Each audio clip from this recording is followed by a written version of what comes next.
to recuse on the duet, so 4. Okay, right. So should I step out or just step back?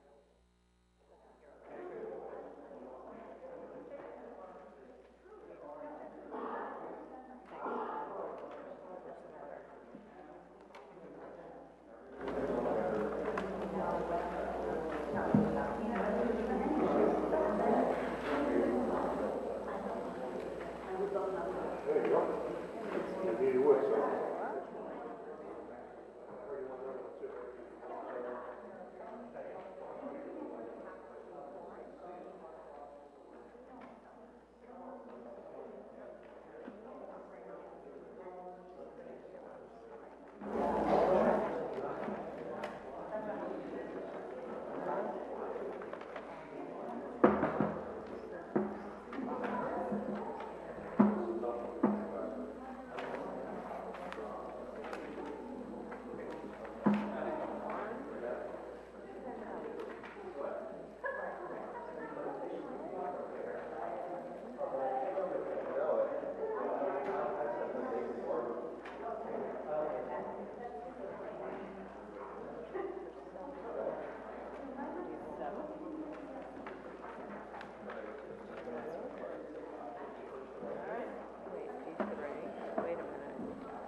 Oh yeah, we got a lot of nights on this board. We do. Guys, when it comes up for discussion, I don't think you can participate. Really? Yeah, because you're a member of the night. The 3 of you can't participate. So we can't even present it? It can be presented and discussed, but you're not going to be able to participate in the discussion. Okay, so help me understand. We have a quorum to open the meeting, but when it comes through, each one of you, Mike, you're a member of the Do you think we'll ever get to people? Yeah, all 3 of you can't participate. There's no vote on it. We can't participate in discussion. Yeah. You can still. Also, it's just me and Vernon?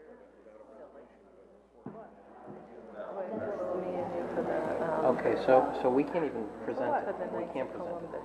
You're not going to present it.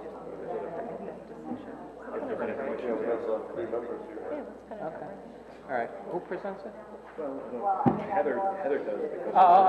Okay, fair enough. All right, good. All right. So we just can't say anything. Yeah, you're right. Collectively, you Yeah.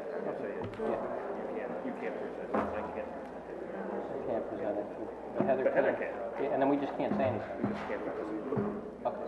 You have to recuse. Do we say we have to recuse? I'm just going to roll back on. Okay. All right. Good. Yeah, I'm just going to roll back. Roll back. Turn my chair. Just one more minute. This will be an interesting conversation, or not? Oh my God. Oh, okay. Well, you have a solution? Yes. Oh, cool. It's so small. Cool. Good. All right. As long as they're happy. I can't even tell you. Good? Okay, great. I'd like to call this meeting to order. Adequate notice of this meeting has been provided by a posting on the bulletin board in Village Hall, by mail to the Ridgewood News, the Record, and by submission to all persons entitled to same, as provided by law with schedule, including the date and time of this meeting. Roll call. Councilman Hache? Here. Deputy Mayor Seaton? Here. Councilman Voigt? Here. Councilwoman Walsh? Here. Mayor Knudsen? Here. Please stand for the flag salute.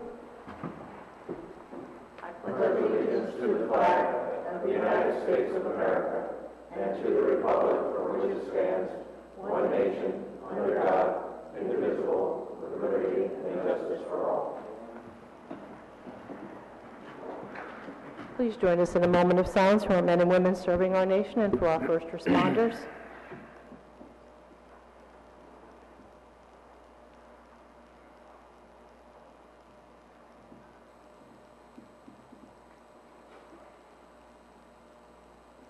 Okay, thank you. With that, we'll go to public comment, not to exceed 3 minutes per person for a total of 40 minutes.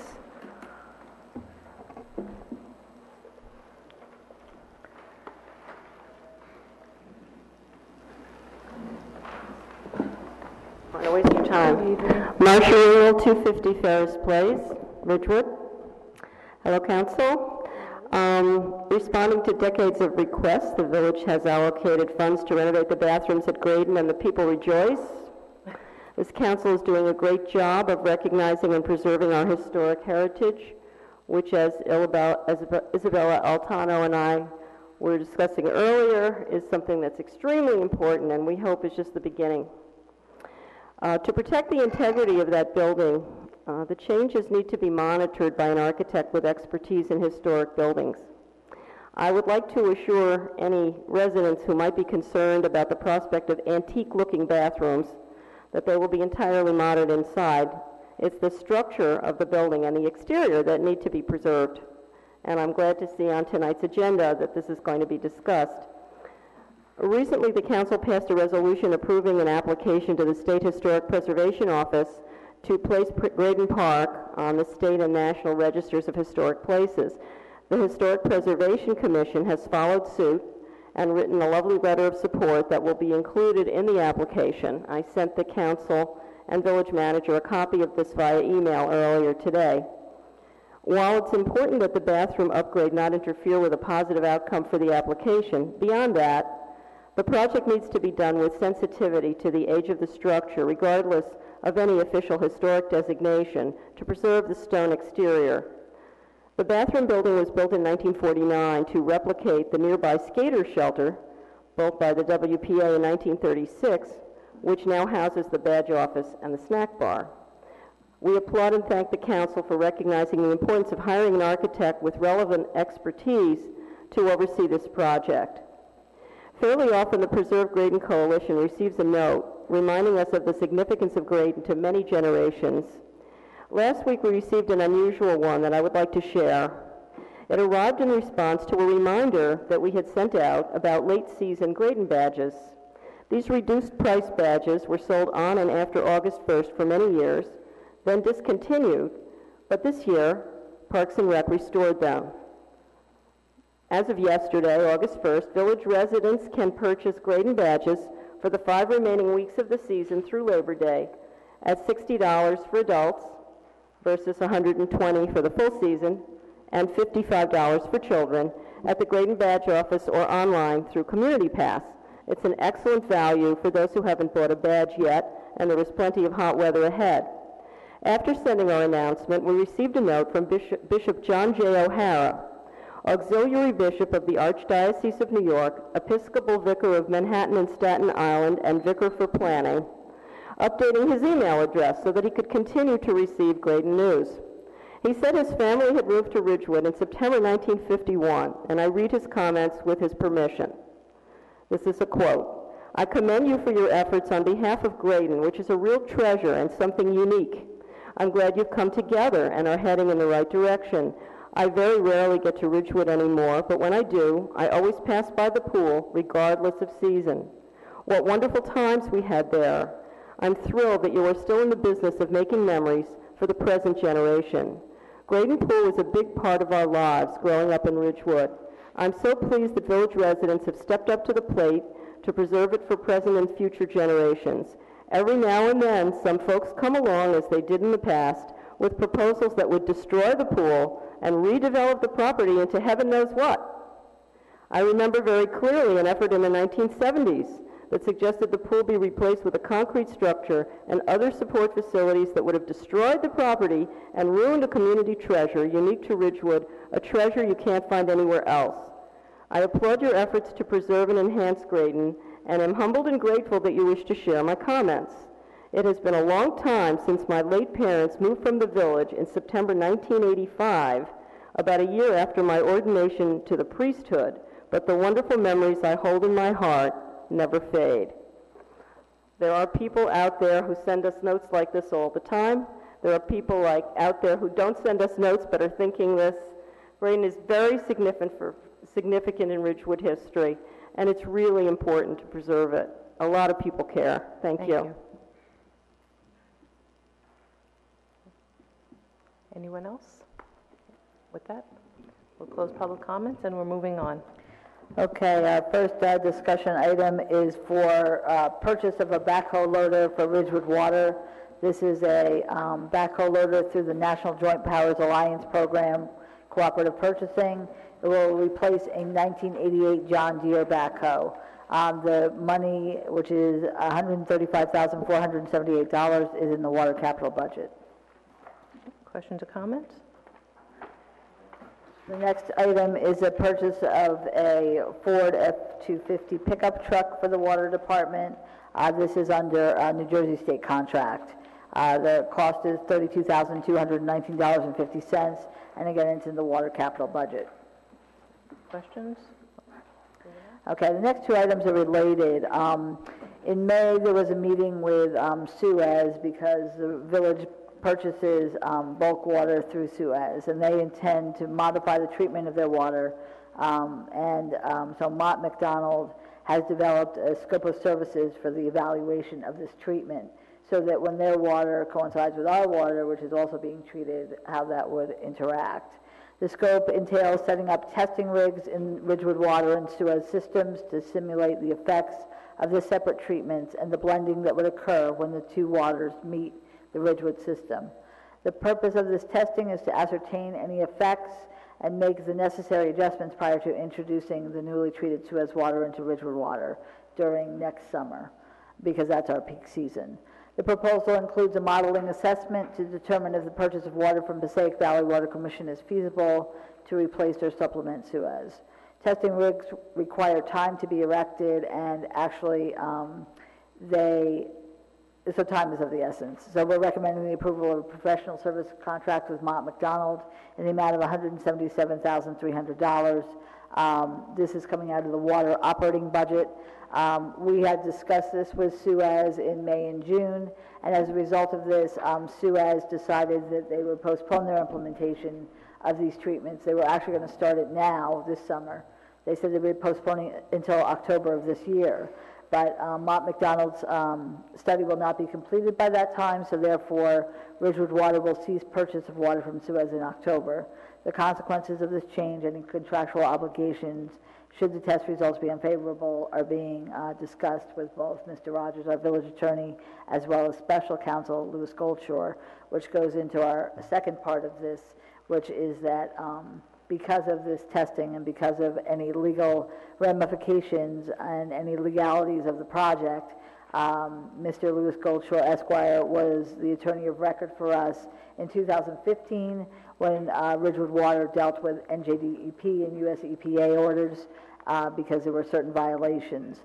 Mr. Goldshore is recommended by Mr. Calby from Ridgewood Water as special counsel for this Suez project, and the rate is the same as he charged in 2015, which is $200 an hour. This funding, again, is in the water utility operating budget. Just before we continue, I just wanted to, for the record, point out that on 6A3 and 6A4, Councilman Walsh is recused. Any questions or comments, anyone? There's a memo from Earl Scheidner to Rich Calby that talked about increase in hardness and increase in lead potential concentration in samples. I just want to understand what that meant. Okay, I'll have Mr. Calby come up because he's the expert, obviously.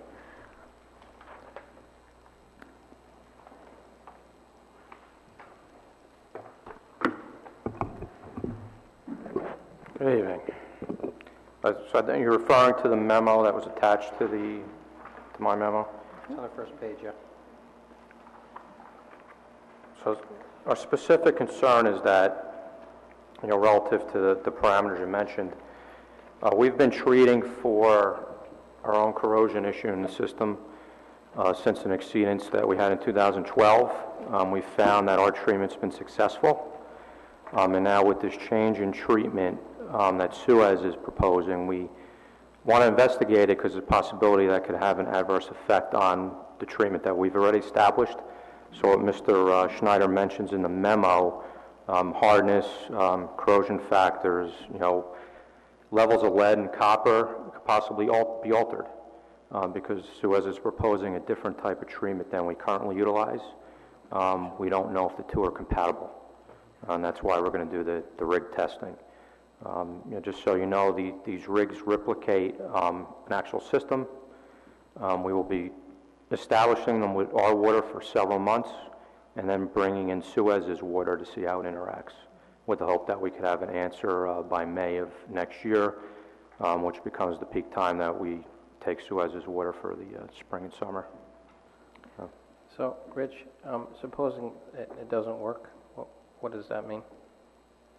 That means come next 2018, we don't purchase any water from Suez. That could have ramifications in terms of water restrictions. We do rely heavily on them, particularly in July and August. We purchase upwards of 4 million gallons a day. So not having that extra water during the summer definitely would have a big impact on the system. Yeah. And do we have contingency plans with other potential sources? We have a likely source with Sag Valley Water Commission, but in order to establish that connection requires several thousand feet of piping, and also requires an evaluation of how their water will interact with ours. So that's nowhere near being established in time for next peak season. More likely it's 19 or maybe 2020 that could be established.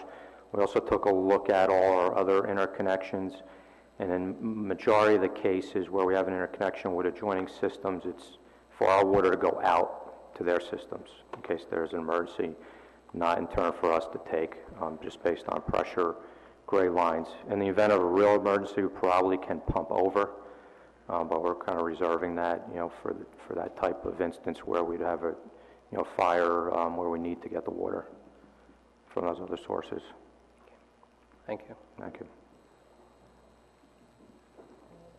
Anyone else? Wait, I thought I did have one question.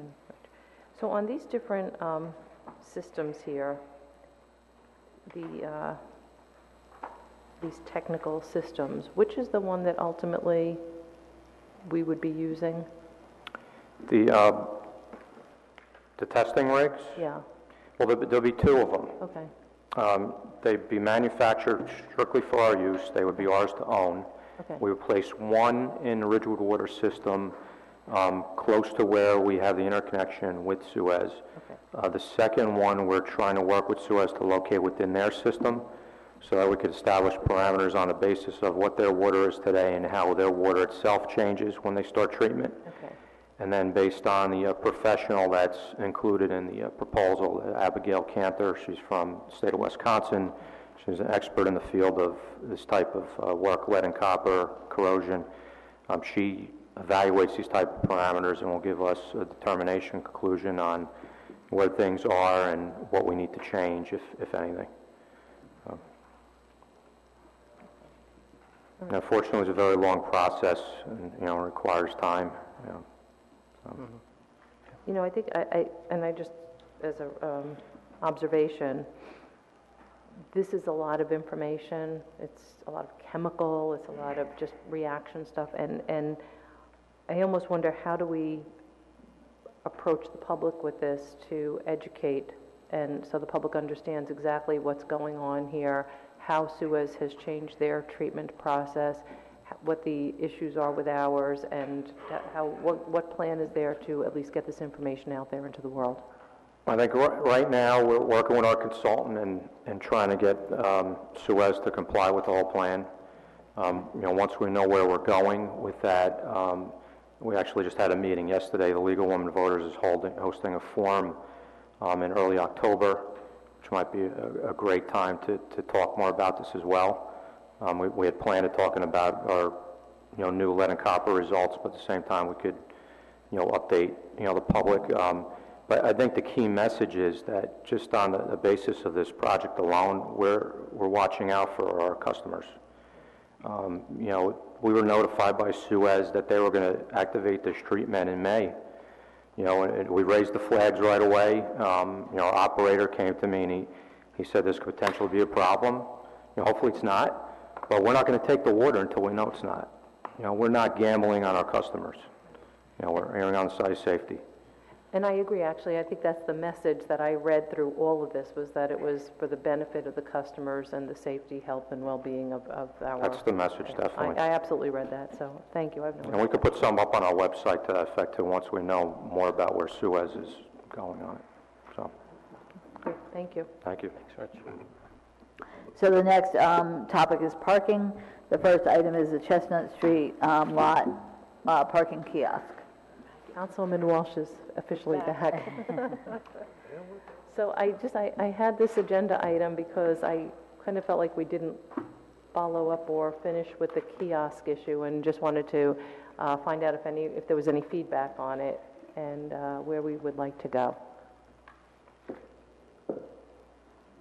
Oh, I'm actually in favor of it. I mean, just from a pilot program, I think it's a good idea for the, I guess the 6 months it's supposed to run. So I went through all of the different packets, and I mean, just from my own review, I thought that Cal, and because we had to select which one we thought is Bob Rooney still here? Yes, he is. Okay. There he is. There he is. Bob, I'm going to have you come up, He's if you holding would. his kiosk Thanks. folders. Okay, good.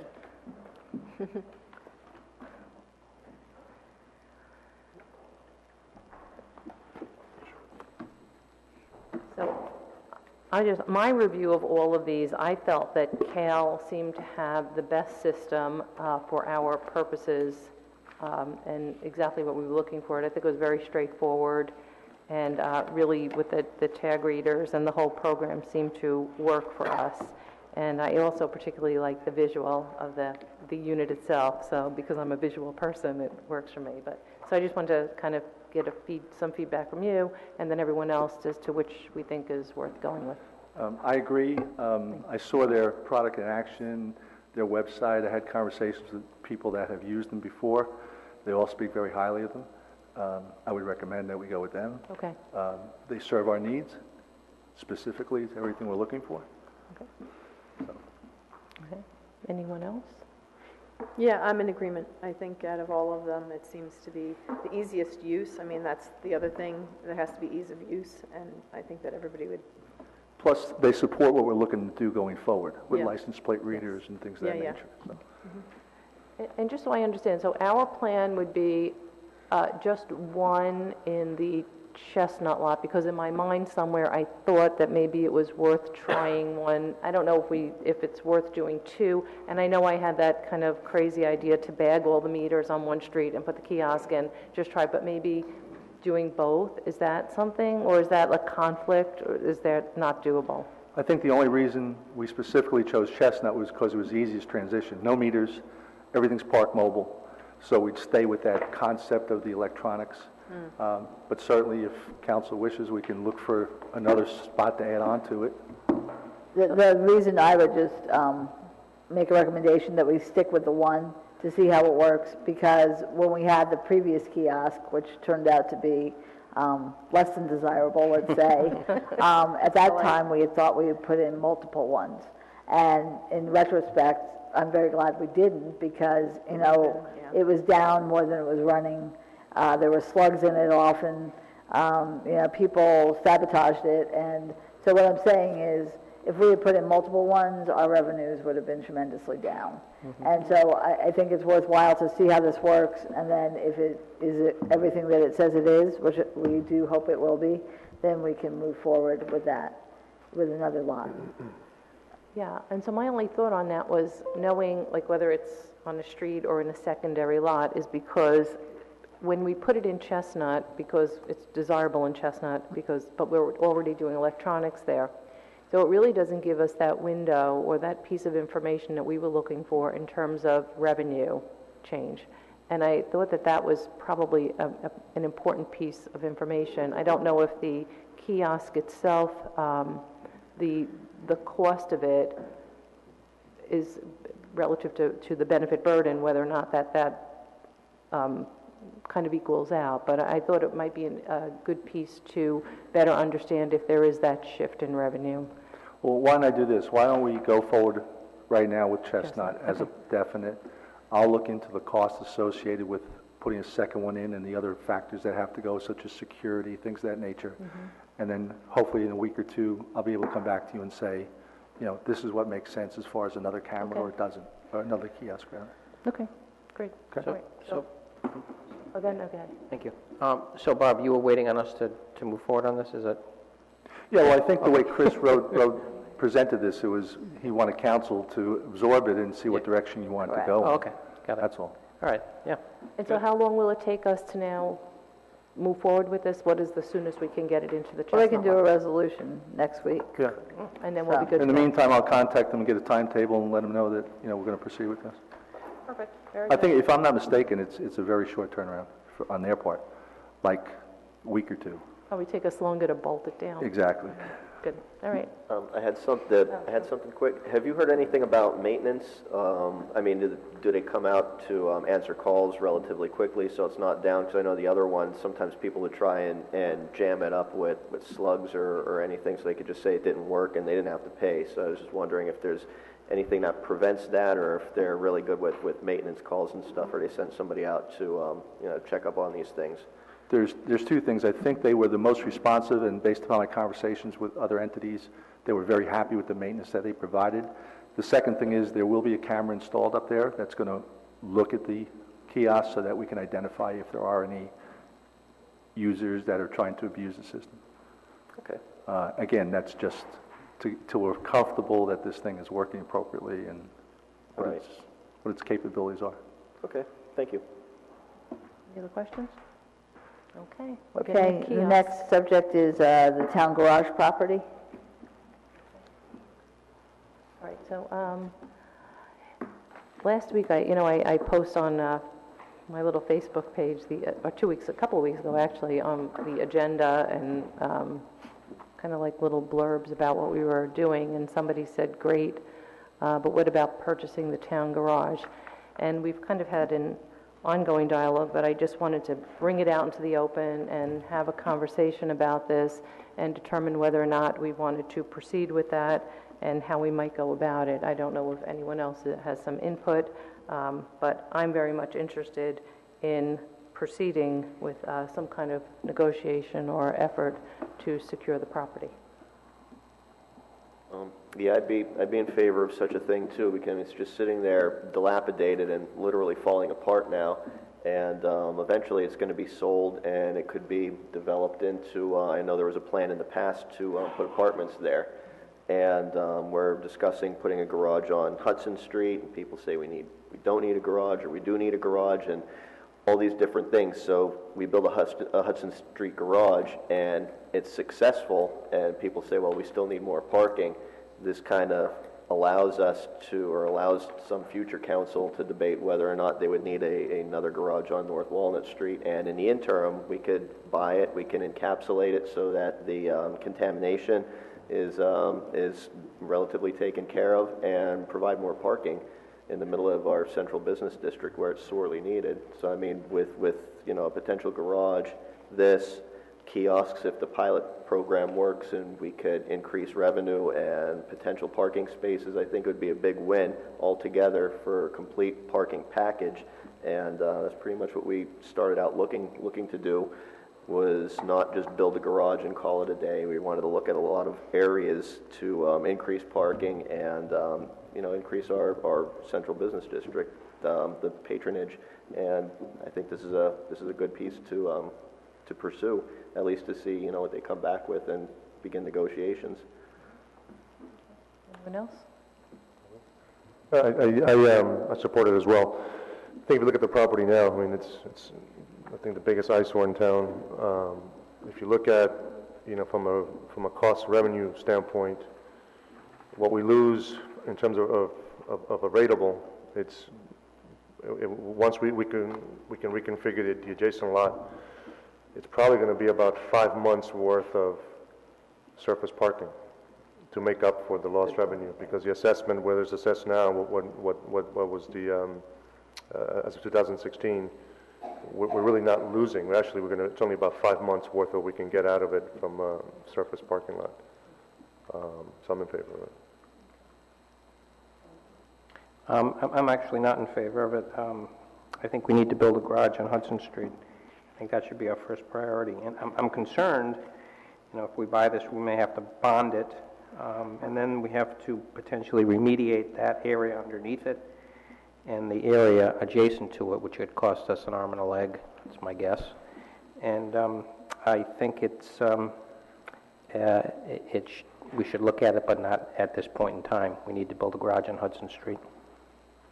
So just in terms of a garage on Hudson Street, I think the deputy mayor said, in addition to a garage at Hudson Street, that what this permits us to do is just have not just a plan for one location, but more forward-thinking, looking to the future to better understand what our parking needs will be.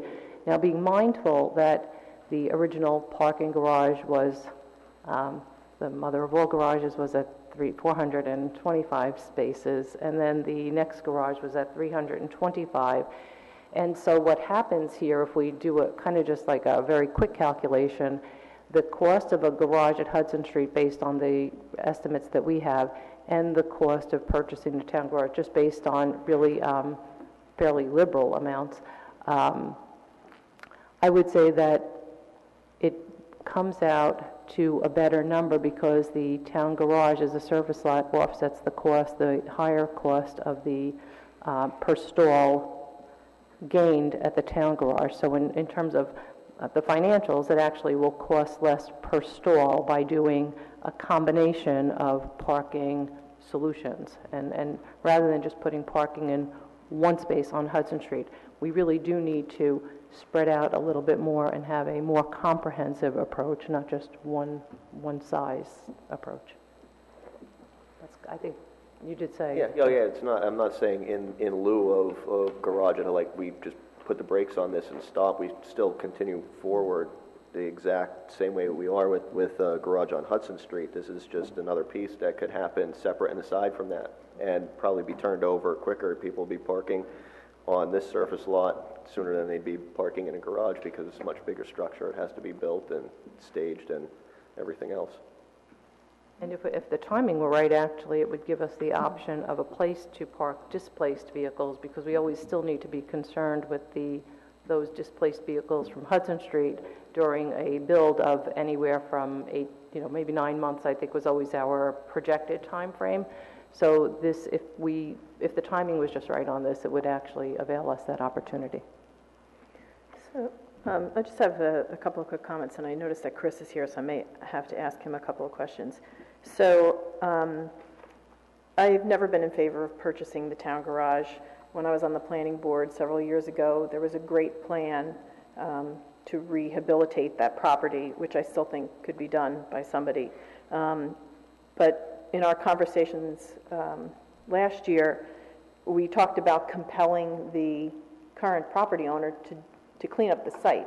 We haven't done that. We haven't even attempted to do that. So that would be perhaps the first thing that we would do, is compel him to clean up the site. And maybe if Chris could come up, I just have a couple of questions about the contamination.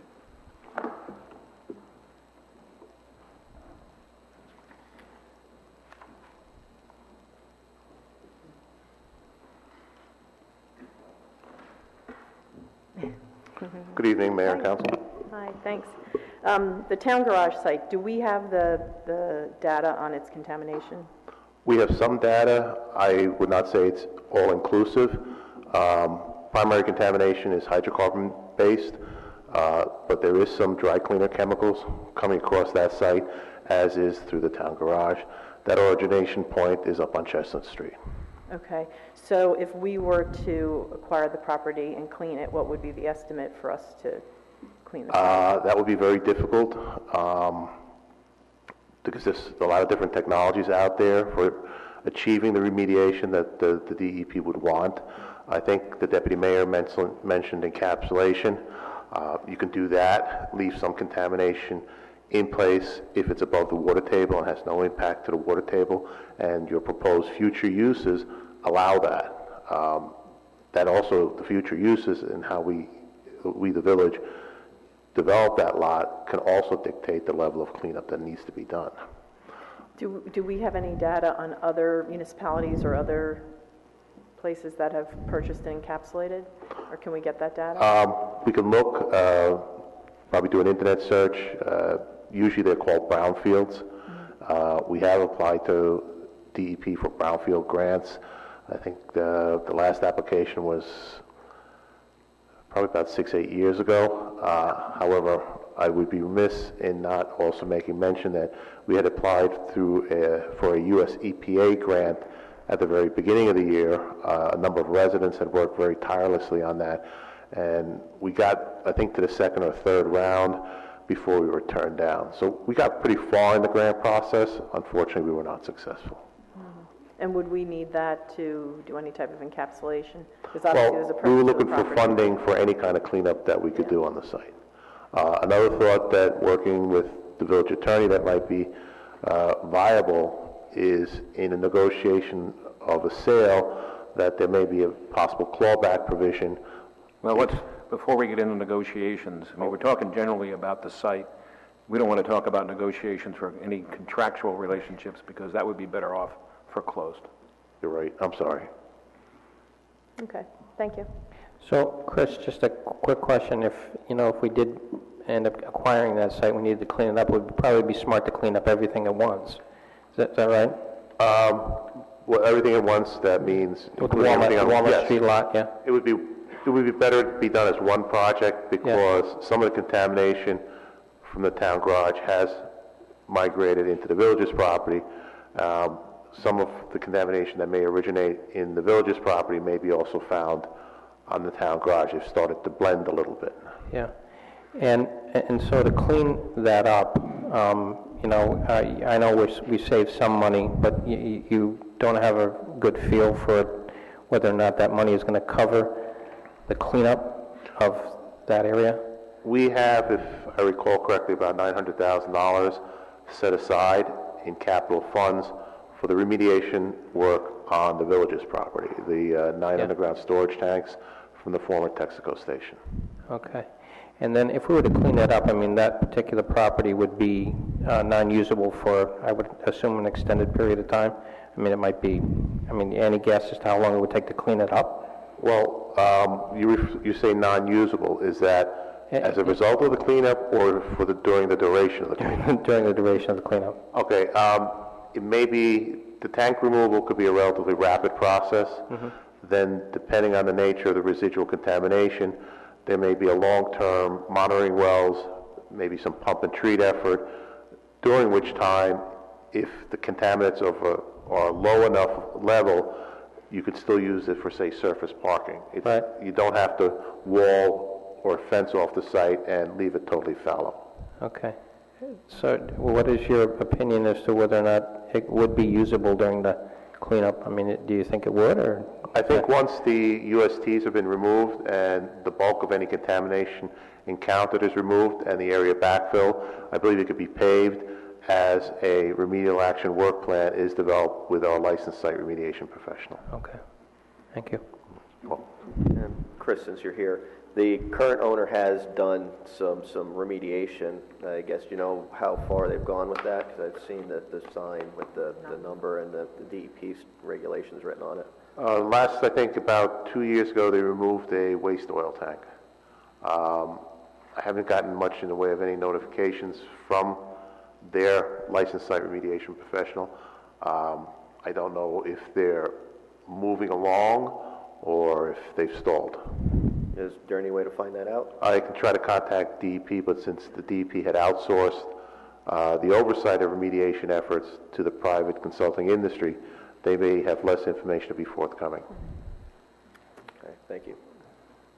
So if we wanted to advance this and at least start a process allowing the village attorney to negotiate with this, how would we approach that? We Well, I have think the first, closed session, right? yeah, first thing is take this into closed, Right, okay? okay, So we can discuss it. okay, good. Very good, thank you.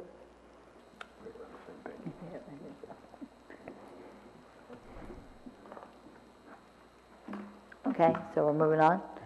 So do you want that in closed session for next week? Sure. Yes. Okay. Okay. So the next one is the commuter shuttle bus. I know this is a idea that Mayor Newton had, and I know Long Beach Island has shuttles, and also recently in Rutherford, they reported on commuter shuttles that they use, and we had a brief phone conference with the mayor of Rutherford. So I'll let Mayor Newton continue. Yeah, so I think everybody was copied on an email a couple of, maybe last month, from a resident regarding something called the Downtowner, if everyone opened it up and read it. And it was kind of an interesting concept, but it allowed essentially a shuttle bus that ran loops through the village, and it would cost the village, I think it was about $250,000, if I recall the number correctly, which was then a free shuttle for residents to get downtown, get to the train station. And I started to look at that and looked at some other emails from a resident who she and I had been working or having a conversation, dialogue back and forth about the LBI shuttle bus. And so as I started to look at the two of them and inadvertently Googled the wrong thing, I stumbled upon Rutherford's downtown free shuttle, which is also called the Downtowner, ironically, but I guess one has the, the rights to the name and Rutherford doesn't. But anyway, I stumbled upon this, and as I looked at it, I thought this is really a good idea for Ridgewood. Mayor DeSalvo was very generous with his time. He did a nice conference call, invited us to come down and ride the shuttle. It's free for residents, but he would let us ride for free as well. And all they do is run a couple of different buses at the same time on this loop for free to residents to get to their train station, and essentially do what I think we set out last year with Uber, was to use virtual garages as the parking space for vehicles all day, rather than taking up those spaces in the central business district in our higher demand areas.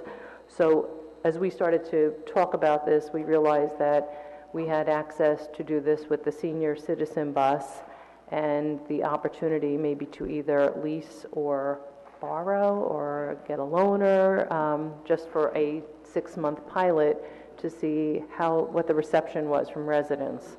And so if anyone is interested in this, and I just kind of put it together as, you'll see that the Rutherford shows their loops. They're kind of fairly simple loops. They're showing it's a very clear, concise approach that they took doing this. And they add their train schedule, so you basically know if you're trip 1 through trip 6, where you need to be standing and what time the train is departing and what time you'll arrive at that train station, so you don't miss your ride. And then I think Councilman Hache and I were on the phone and kind of working this through our heads, and kind of thought, and you'll see my very sloppy map through just the east side of Ridgewood, but west of 17, east of Maple. And what we thought was that because of the grid-like shape of those particular streets, it was probably a great place to at least run a pilot with 2 buses to at least try. But I leave it to everyone, and this too would be free for our residents, commuters. So, any thoughts? Well, I think it accomplishes a goal that we set out to do last year, which is pick people up at their homes rather than have them come and park their cars all day in the central business district. And whether it's Uber or Lyft or this bus or some way, it accomplishes that goal. We can pick people up and we can pilot it either through a rental or a loaner or even our own senior bus if it doesn't conflict with the current times that the commuting times doesn't conflict with the current times that the seniors use the bus.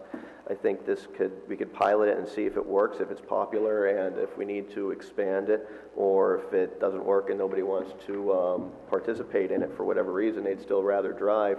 We could try it out for negligible expense and really learn whether or not it'd be useful. And we could get real world data for that and then make further decisions based on that data. On Long Island, they have a similar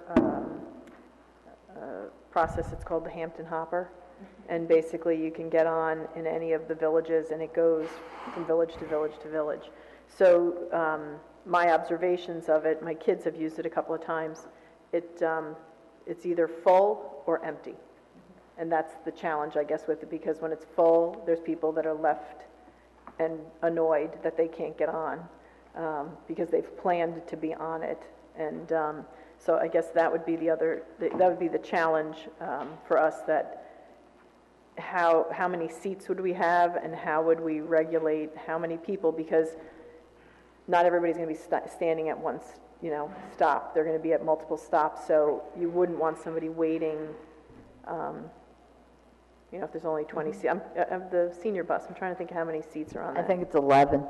Yeah, so if you had 5 people at one stop and, 6 at the next, you're done. And then all the other people waiting would have to wait for the next cycle. So I don't know how you would do it. Maybe you'd schedule it. I don't know how you would. So is this something we would start like the same way, I think when we started down the Uber path, we had said we would let people kind of register for it on like a lottery basis, and then we would know how many people and see if it worked that way. And so these, let's just say you're 11 people on the bus. So if we do 6 trips, that's 66 cars that are no longer parked in. Right, but that's what I'm saying. There's peak times. Right. So if you fill up the peak time, then you may have somebody say, "Oh, forget this. I'm just going to take the car because every time I wait for it, it's already full." Right. I think those are the details you work out when you Yeah. have a pilot. But I'm Yeah. just saying maybe it's the registration. Any thoughts? I think similar to Uber, if you have obviously have a finite number of seats on the shuttle, determining ahead of time, who would be the candidates for that. And I think the lottery system probably the best and most fair way to do it. But very interested in actually going to Rutherford and see how it actually works there. And I guess for us, in terms of the initial quadrant that we would choose for the pilot, I'd like to give a little more thought in terms of where, obviously there's if you go between the times that we're talking about, 5:56 to 8:16, Monday through Friday, those are the peak times sort of in the mornings. It'd be interesting to see of the folks that are getting dropped off at the train station now, or even the ones who are driving, where's the greatest sort of, demand coming from, which part of town to kind of run the pilot. I'm wondering if we can do some market research, just some quick and dirty market research to see who would be using it before we go ahead and start it. And that may be, go through SurveyMonkey or something like that. And then we could, whether it looks at demand at certain times or types of people to be using, whether it's commuters or whether it's people who work downtown or whatever else. That may help a little bit. So maybe if we run 2 tracks, we could do the market research and then find out how we can, if we wanted to do 2, what do we call those? Minivans, buses, what do we call them? Econolines. Econolines, right. Transit vans. So maybe we could kind of get some information, gather information about what type of vehicles, what is the capacity, is it 25 people, what number, what's the cost involved there, whether or not we can use the senior bus, we can get that information, kind of organize that, and run that second track, at the same time on the market research. Does that make sense? I mean, engineering, I'm sure, would have plenty of input for bus routes. Hi, Chris. I'm not asking a question, I'm just mentioning your department, but I'm sure engineering would have input on the bus routes and the safest and best ways to go. And again, a lot of the market research that we could look for might be, if we make a decision to go through with this, we can open up a lottery and people could put their names and addresses in. So if we open up a lottery and say we're going to do this and publicize it and nobody registers, then we kind of start to get a feel for how many people may or may not be interested in this. But if the response is overwhelming, and then we can look to see, where these addresses are and the people are who registered for the lottery to get a seat on the bus. And again, if it's successful, we could expand it, and if it's not successful, we could get out of it for, relatively low cost. Right, well, with nothing invested, right. Because with the infrastructure is there, because they'd be dropping off at the taxi stand, if I'm not mistaken, and probably makes sense. And, Okay, all right, we're good? Okay, all right. All right, the next one is options for the train station. Did you get? You know what, actually, gonna they wait? did email me, but we're still waiting on this survey, right? Okay, so we'll wait till September to discuss this? Yeah, absolutely. Okay. Okay, The next is the parking garage on Hudson Street. okay, and so that's actually, we're just waiting on that, where we have our design, we haven't really done much beyond that, so I think we should just move on to the next item. Okay, so the next one is Hudson Street redevelopment. Okay. And Matt, do you want to jump on that and? Okay, this concept, this thought was brought to my attention, and although the village planner, Brigitte Bogart, and I haven't had the chance to talk, we crossed phone calls over the last 2 days. The concept of allowing or identifying the Hudson Street parking lot as an area in need of redevelopment is something that can provide certain advantages to the village, not only in terms of the concept of it actually being an area that needs to be redeveloped, but also in terms of the amount of time and expense that it costs and that it will take to go through the process of dealing with design and build bidding and the like. We've been through the process once before with regard to Walnut Street, and the criteria that's permitted under the statute has certain defining aspects of it that needs to be discussed. The issue in terms of the process of identifying an area in need of redevelopment can emanate from the council in a request to the planning board to just have a planning study done with regard to whether or not it would meet the criteria under the statute. By doing this, it does, if it's appropriate and deemed appropriate by the planning board and then adopted by the council with a public hearing so everybody have a chance to vent on it. By doing this, it'll provide opportunities for which the statute was designed, which would allow the municipality to directly negotiate with particular contractors and designers for a garage rather than have to go through and deal with the bidding process. So it does allow, and what it was meant to do, which was to give governmental entities the opportunity to deal directly with contractors and also save some time, save some money in terms of that process. And since it's a municipal lot, and if you've been there, it certainly shows that it needs some work, be able to approach this in a faster, more efficient manner. So one of the things that I think we're going to ask the council to do in that regard is to consider asking for that type of a study to be done by the planning board. And if the, I certainly think it makes some sense. Obviously, that part of the process does take some time, but if the council is interested in doing that, it would just warrant a resolution by the council, which we could do next week, making the request to the planning board to consider Hudson Street parking area, that particular lot and designation, as to whether or not that should be considered as an area in need of redevelopment. So Matt, just so I understand, I've kind of, we've kind of been working through this process to better understand. While the council would have to adopt a resolution to move forward or request the planning board to do that, we need to have our planner actually prepare the report. So do we start that? Can we actually, if we agree here tonight that we would like for her to do that, we can actually just have her do that? You can't basically agree tonight to direct anybody to do it because it's a work session. But certainly, the concept can be approached. If there is an agreement on the council, I could certainly call our village planner to tell her that we look like we're going to be doing this, and it's getting underway. And then, if there's anything that she needs with regard to this, we can get documents and things together already and that kind of thing. Right, that's, thank I you. know, I know we can't vote on that. We can't vote Anyway, on it, but yes, yeah. we could do that. So in short, this saves us time and money just based on that whole opportunity to work directly with a design, build, and... Over the years, we've talked, obviously, with regard to different designs and different costs and contracting. And the bidding process to get this done at this point in time would still require additional bids and time and effort in that regard. This, if it's appropriate and if it's deemed appropriate as being an area of need of redevelopment, would permit the council to negotiate directly with a contractor of choice and save those other steps, which not only in terms save some time, but also in terms of staff time and the like, and bidding and all that process. So. Okay.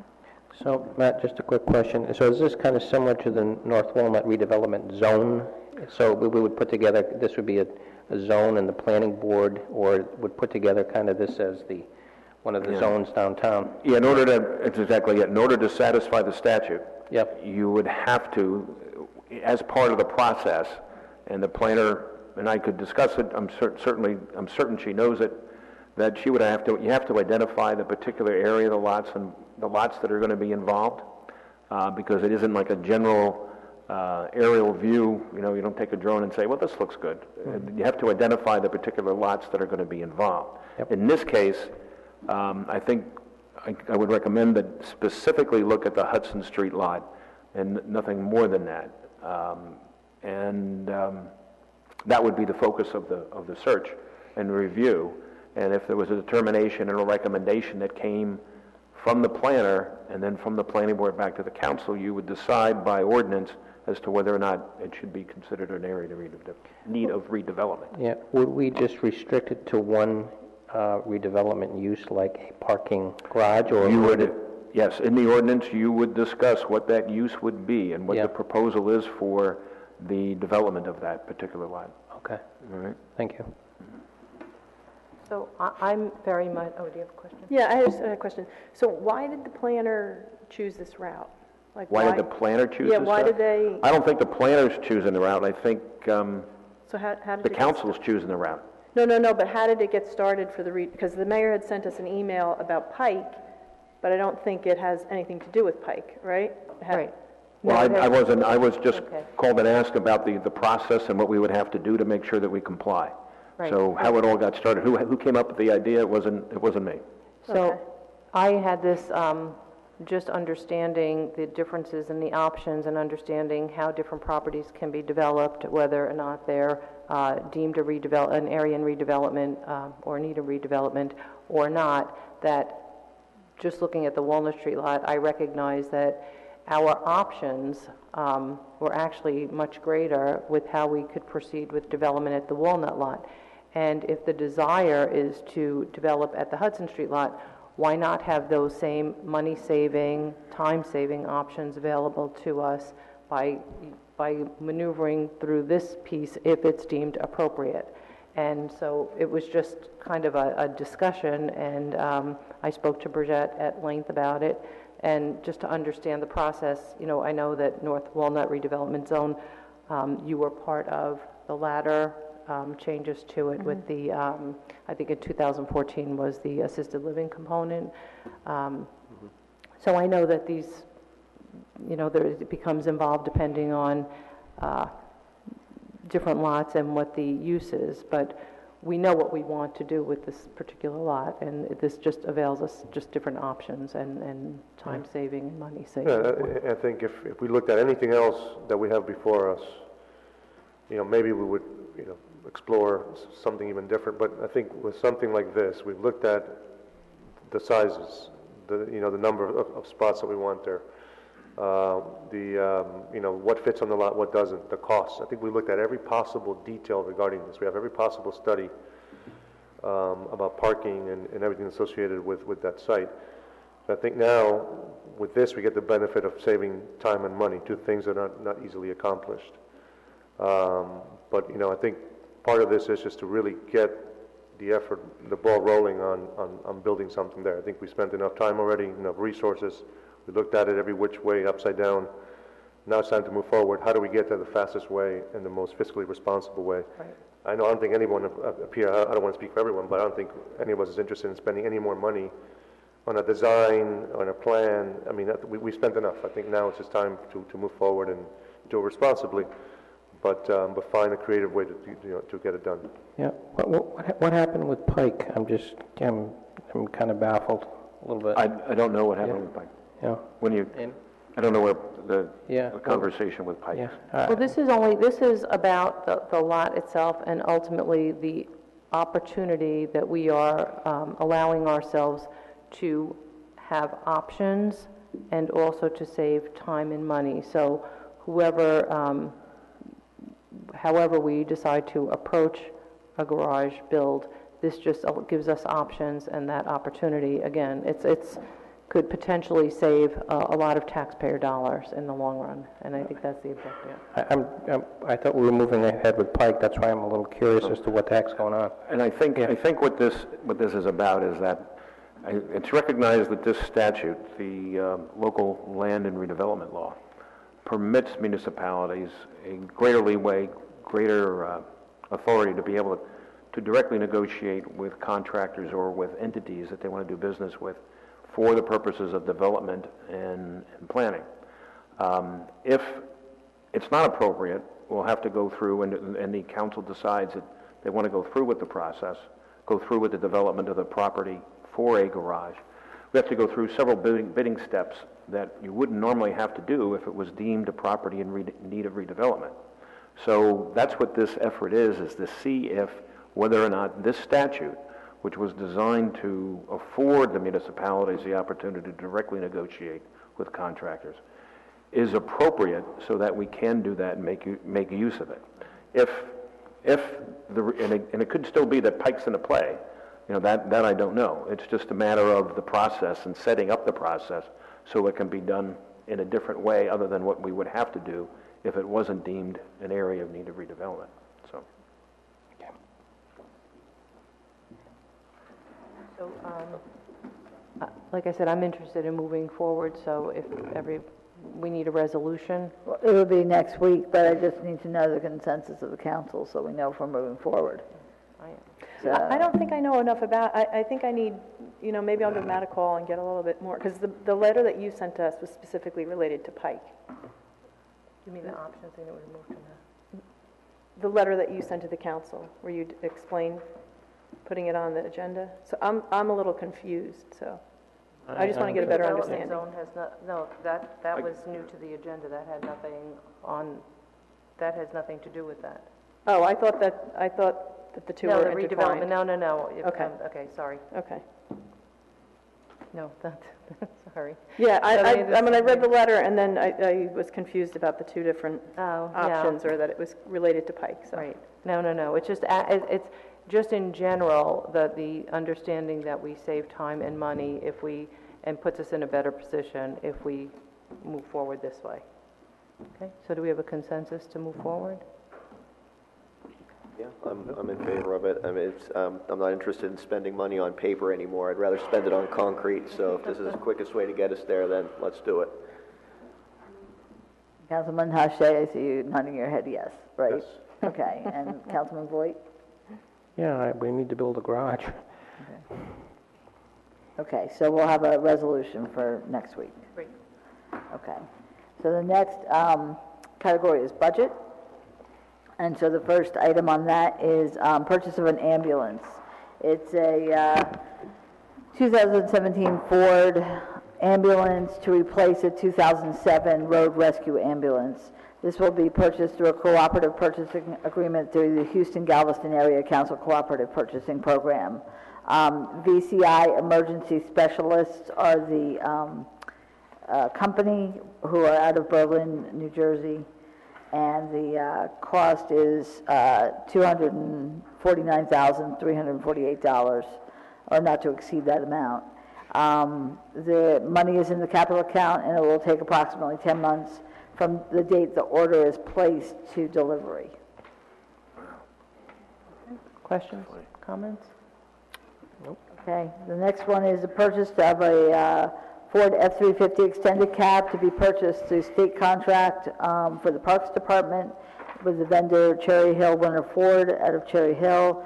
It's in the 2017 capital budget, and the price is $44,000. Comments, questions? Moving on. Okay, the next one is to declare a police 2005 Crown Victoria surplus.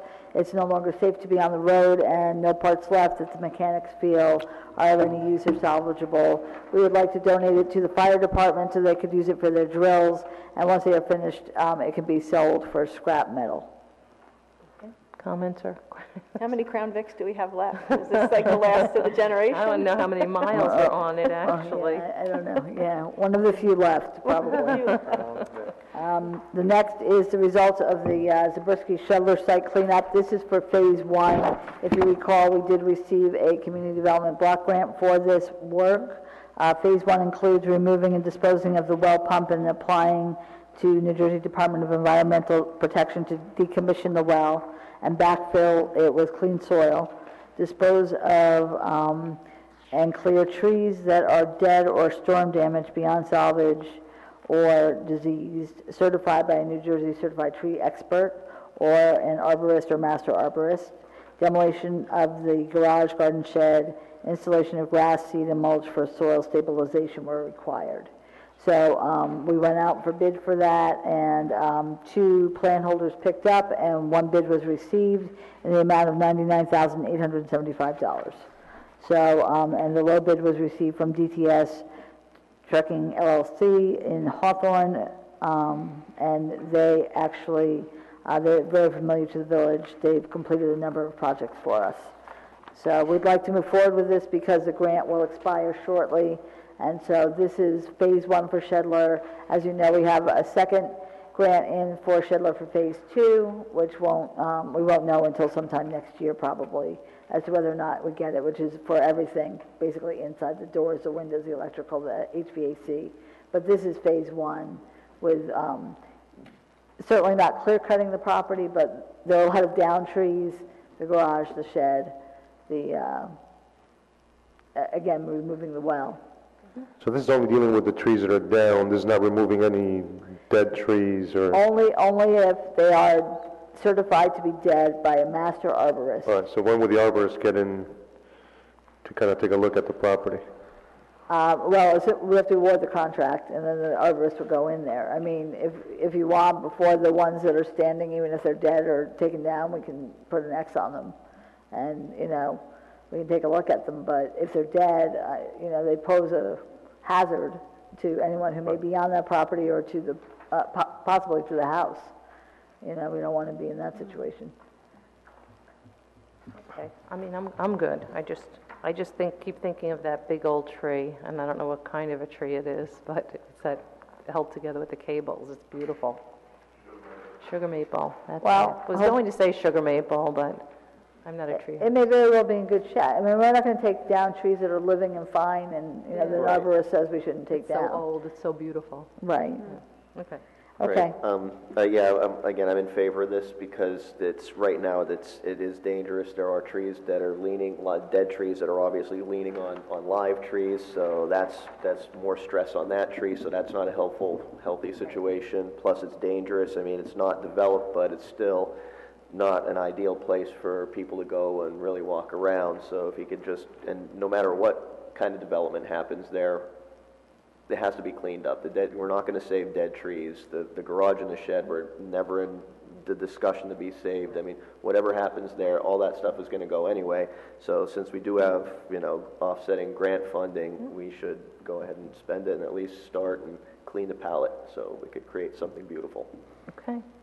Okay, so everyone's okay? All right. Good. So we'll have a resolution next week. So the next is awarding professional services for auditing. As some of you may recall, in 2015, we issued an RFP for an auditor. 5 firms responded after reviewing their proposals and interviewing the finalists. Nissa Voce LLP was selected for 2015 and 2016. The services provided by Nisavocha have been outstanding. Mr. Rooney said that they've been instrumental in assisting the village in enhancing internal accounting controls and managing financial transactions. I know they've done some auditing of particular departments to see how they could improve their financial practices. And so his recommendation is he strongly suggests a reappointment of Nisavocha to do the 2017 audit, which is, completed in 2018. So I also would agree with Mr. Rooney's recommendation. Everyone's okay? Yep. Okay. The next one is parking garage user allocation study. As you know, Walker Parking Consultants were used for the previous parking garage to perform a parking garage user group allocation, so we know how many spaces should be allocated to shoppers, diners, commuters, things like that. With the proposed construction of the new garage at 240 spaces, we have to, again, determine the appropriate mix and also the financial and management capabilities. The recommendation is to award this professional service contract again to Walker Parking Consultants, and it's not to exceed $8,500. I have a quick question. What is the turnaround time on this? Do you recall? 4 to 6 weeks. Okay, perfect. So Good. that should be fairly quick. Good. Um, I'm sorry, any other questions? Okay. Okay. The next one is third floor conference room furniture. In June, we awarded new furniture for our lunchroom because basically that was from when we moved in here and actually was brought from the previous village hall. We are now looking just for chairs for our third floor conference room, and it was going to be the same vendor as we used for the lunchroom, but they actually discontinued the chairs we wanted. So Rich Calby had purchased some chairs for his conference room, and they seem to fit very well for the third floor conference room. Therefore, we're recommending BFI for the purchase of the conference room chairs, and the amount is not to exceed $5,000. This is in the capital budget for this year. Questions? We're all good? Okay. The next one is to declare a fire truck surplus. It's a 1989 Pierce fire engine. It's 28 years old and has mechanical problems. Excuse me. Did we sorry. skip something? I'm sorry. Conference room. Yes, I did. I apologize. That's okay. Grading pool bathrooms, historic architect. So I just wanted to kind of get a flavor for if everyone was interested. I know Mr. Ringel spoke at the beginning of the meeting regarding the importance of a historic architect. We have one that we've been using. We've been successful. We've been happy. And whether the property structure is deemed historic or not, it still makes sense to have this done, the exterior of the building, the integrity of it to be preserved and done properly. So I don't, I'm sure we'll have a not to exceed a certain amount, but I just want to kind of get an idea if everyone was in favor of getting this done with this architect. And then we could do a resolution. Is everybody okay?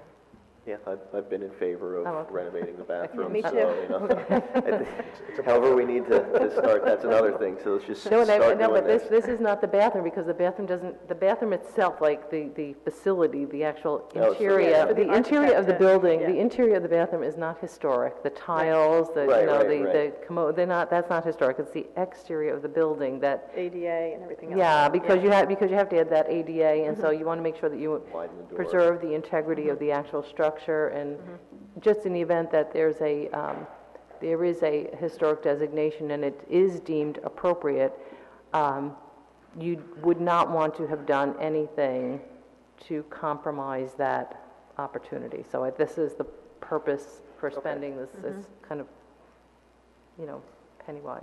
Okay. So everyone's in favor of doing that. So I'll get a proposal from Margaret Hickey, who's the architect we're using Margaret Hickey. for the designation, Now and we for can- our Shedler project as well.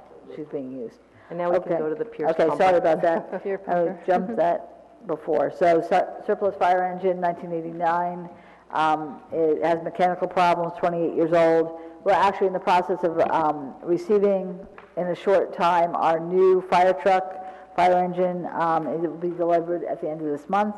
And so once the new fire engine is in service, the 1989 fire engine will be sold. Do we do a hose down one of those things? Wet down? Actually, I asked the chief about that. Apparently, paid fire departments do not. Paid fire departments don't do it. Repurpose it. So does, They don't. That's like the most fun thing. Okay, all right. wait, well, I just had one quick question. Sure. I have to, who buys a 1989 fire truck? Like somebody who's going to restore it, or? Sometimes, well, we could put it on Gov Deals, because there are sometimes towns in other parts of the country who, you know, may not have the money and may be able to fix it to some extent. Also, sometimes there are towns who need a fire truck for a short time, because as you know, fire trucks take about a year or more to be built. And so if they needed it for a short time frame, it may very well work for them. So we'll see what we can do. Okay? The estimated value is approximately $15,000, if that's accurate. But, you know, as you know, they cost, you know, hundreds of thousands of dollars. Okay. The next one is under policy, authorizing the execution of a lease extension for the cell tower at Water Pollution Control Facility. As you know, this is operated in conjunction with the Borough of Glen Rock, and we split the revenues. So, everyone okay with that? Yep. Okay, so the next one is the Knights of Columbus request for extended parking at Hudson Street lot. Councilman Hache, Deputy Mayor Steeden, Councilman Voigt, and Mr. Rogers are all recusing themselves as they are all members of the Knights of Columbus. the gender divide again. As I said, the ladies are staying. Basically, the Knights of Columbus has requested that the village council consider modifying the 3-hour parking restrictions on the Hudson Street lot because there are events that are held at the Knights of Columbus Hall. This happens on Saturdays during the day up till 6 p.m., which is when we stop metering. So the thought is that people that rent the Knights of Columbus Hall on Saturday would be allowed to park past the 3-hour limit, and those who rent it would continue to pay for the parking space if it was over the 3-hour limit. My concern, there was a possibility of asking for like hang tags to be given to those who were attending a party or an event at the Knights of Columbus. The challenge that I see is that this will set a precedent. If we do it for the Knights of Columbus, how do we not do it for another restaurant? If we do it at Hudson Street, how do we not do it at Walnut or Chestnut or a Cottage Place for that matter? But we do actually have a mechanism in place now that could help the situation, which is that we can bag meters. And bagged meters cost $10 for the day.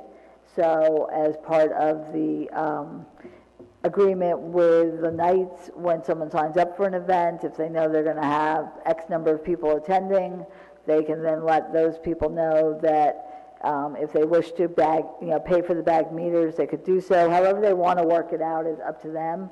The main thing is the village must receive payment at least a week and a half in advance for those meters. And usually if you're having an event, you know the date anyway.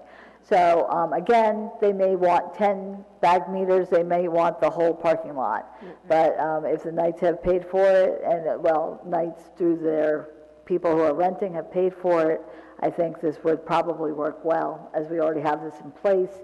We're not setting a precedent because this does happen in other lots for other events.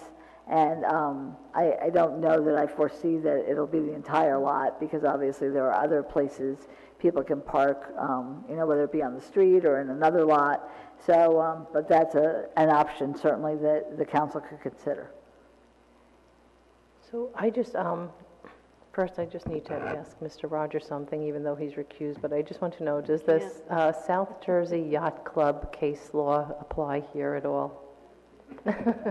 I'm sorry, I have to ask because I don't know that this, I guess not.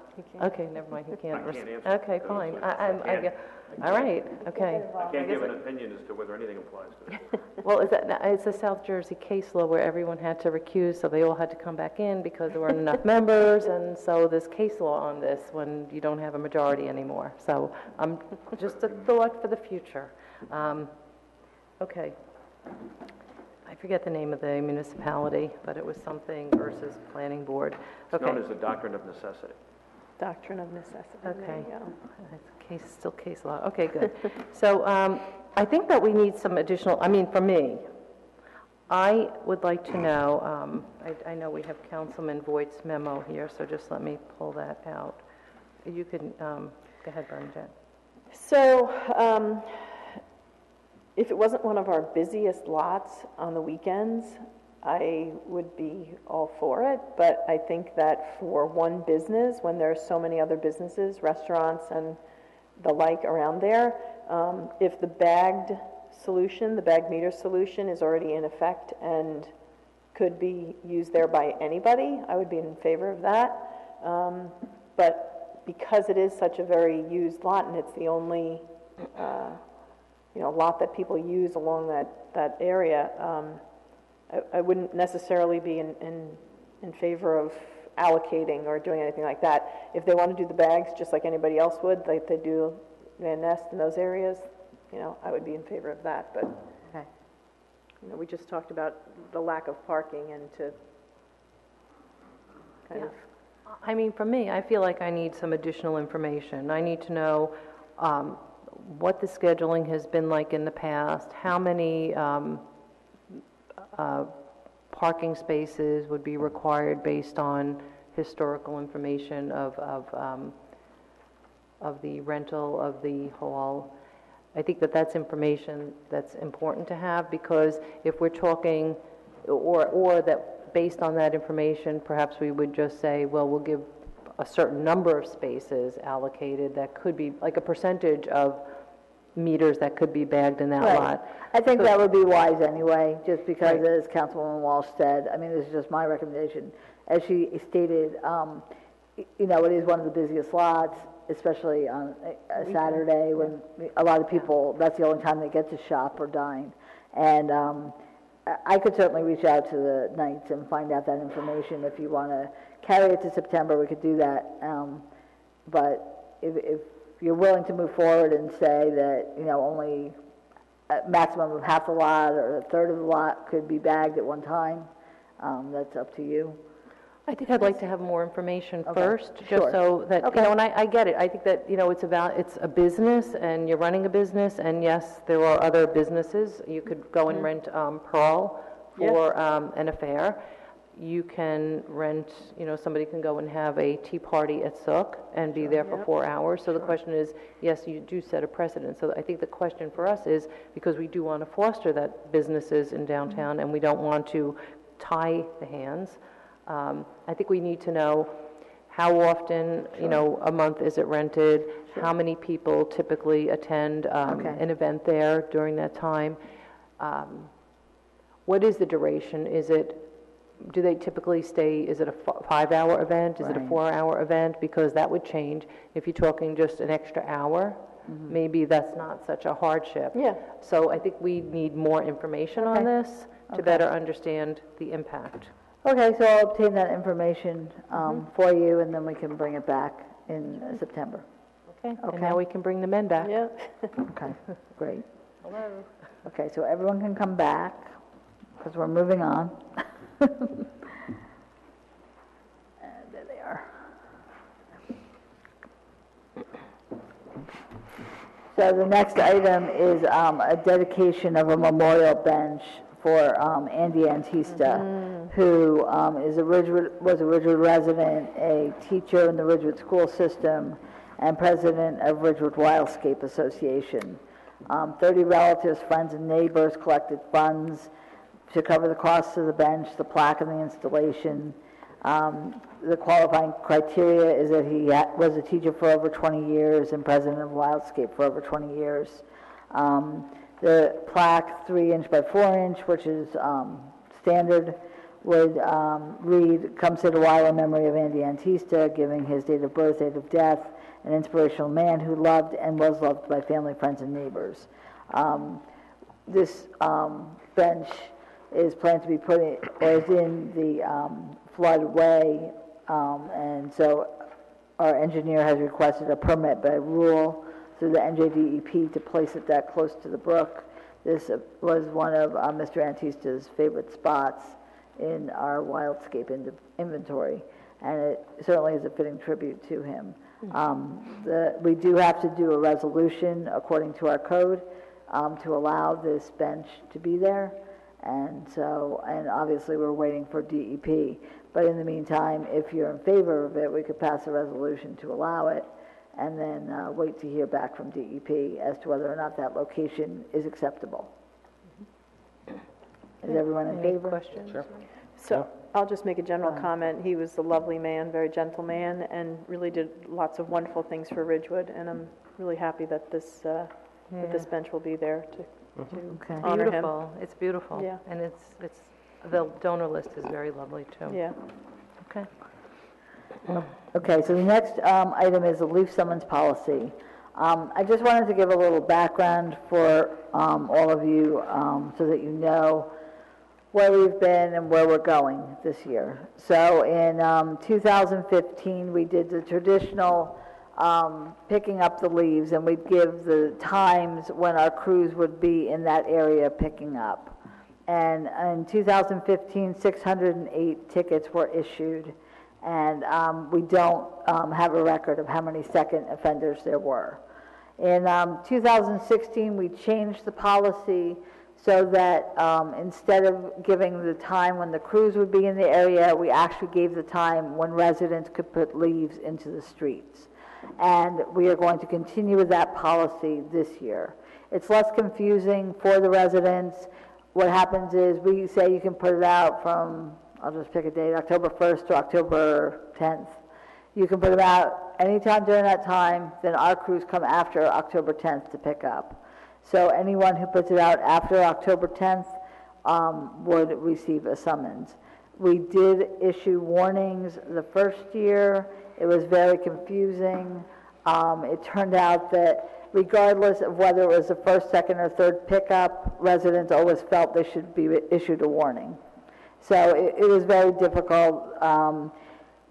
It would be nice if we could do away with the summonses, but unfortunately, for those who are following the schedule and for those who are abiding by it, it's very frustrating. And I can tell you that we had many calls before we issued summonses from residents who would say, I put it out at the right time, my neighbor's putting it out now, and they're getting their leaves picked up. Why did I, get out there when it was cold, when it was damp, just to get those leaves out, and now my neighbor's doing it whenever they want, and it's still okay. We had people squealing on neighbors. It really isn't a good situation. So the recommendation is not to give out warnings.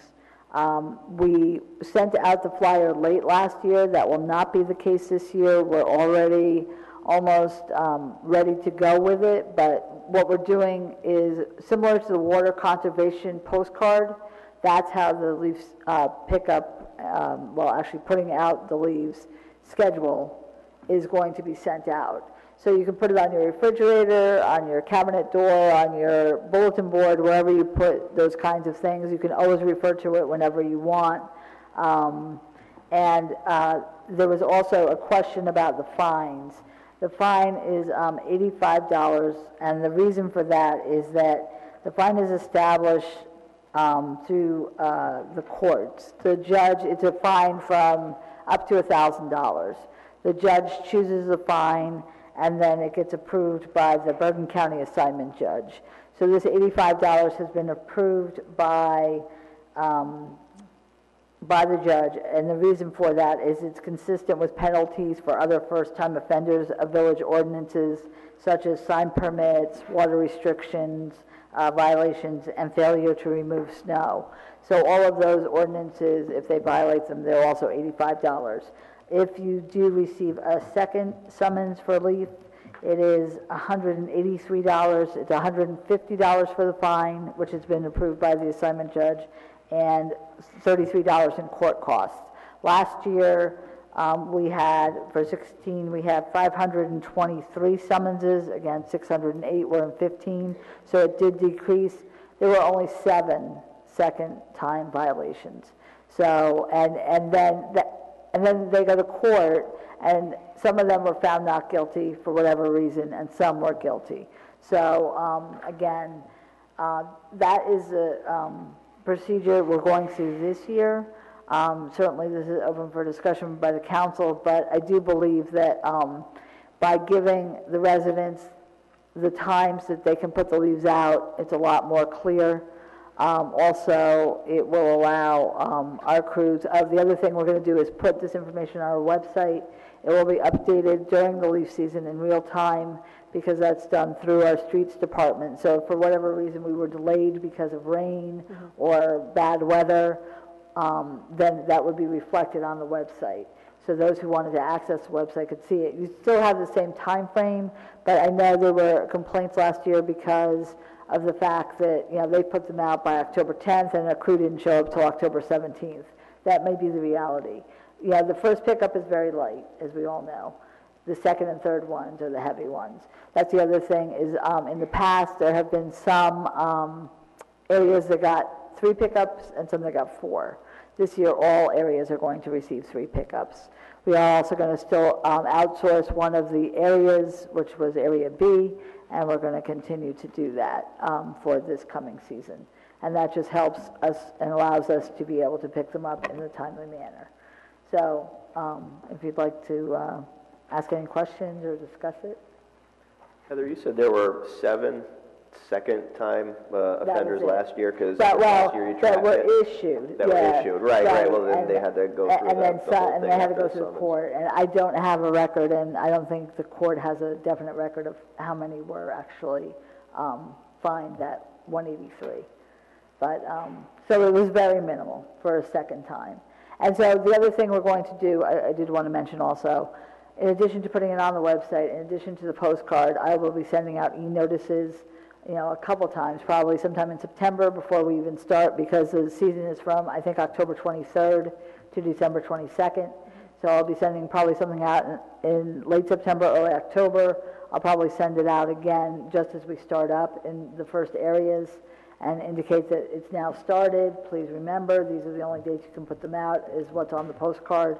And, I'm hopeful that people will comply. Some people are willing to pay the fine, I'll be honest with you. Some people are willing to pay the fine and put it out whenever they want, and that's their choice. But, I think for the most part, the majority, a high majority, do want to comply. The main thing, we'll urge and we'll try as much as we can to get in touch with the landscapers. We do have some landscaper emails, we don't have them all, but it's important for the residents to notify their landscapers as to when their dates are that they can put them out. The other thing I did want to mention is every single pickup time has at least one weekend in it. It's actually one weekend per time, so. Just one quick question. Is there any way to have the summonses either issued that day or the logistics of because I know that one of the big complaints is that the summons comes 3 months later and somebody can't really look and say, hey, wait a minute, those aren't my leaves, or they are my leaves, or they really can't respond to that. So. I can say the first year it was at least 3 months probably, and maybe a little more. But last year it was better. We do have one code enforcement person who works on it, and so it is time intensive during that time of year for her. So we'll do our best to see what we can do. But I can't guarantee that, being that it's basically one person who's doing it, that, we can get them out, within a week. But we'll do our best to try to expedite it as much as we can. I agree with you. It is difficult to remember what happened 2 months ago. What were they out, weren't they out? It's difficult. Okay. Any other? So when do we start issuing these summonses? What year? I'm sorry, when did we start them? Yeah. I believe in 2015. 15? Yeah, So what happened before 15? What was Before it? 15, what happened was that our street department, who picks up the leaves, would literally finish a street. It would be completely cleared, and the following day, like 3 houses put out leaves again. And it was frustrating for our employees because they were done with that street for that pickup. And then those leaves then would sit for another 4 weeks before they came back to that street again. And then the neighbors would say, well, I put mine out at the right time, why isn't something happening to them?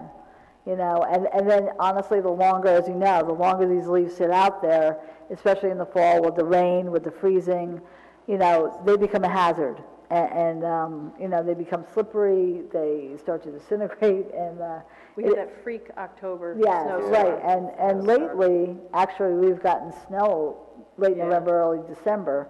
Yeah. So that usually, doesn't help when people are putting things out after the street's done.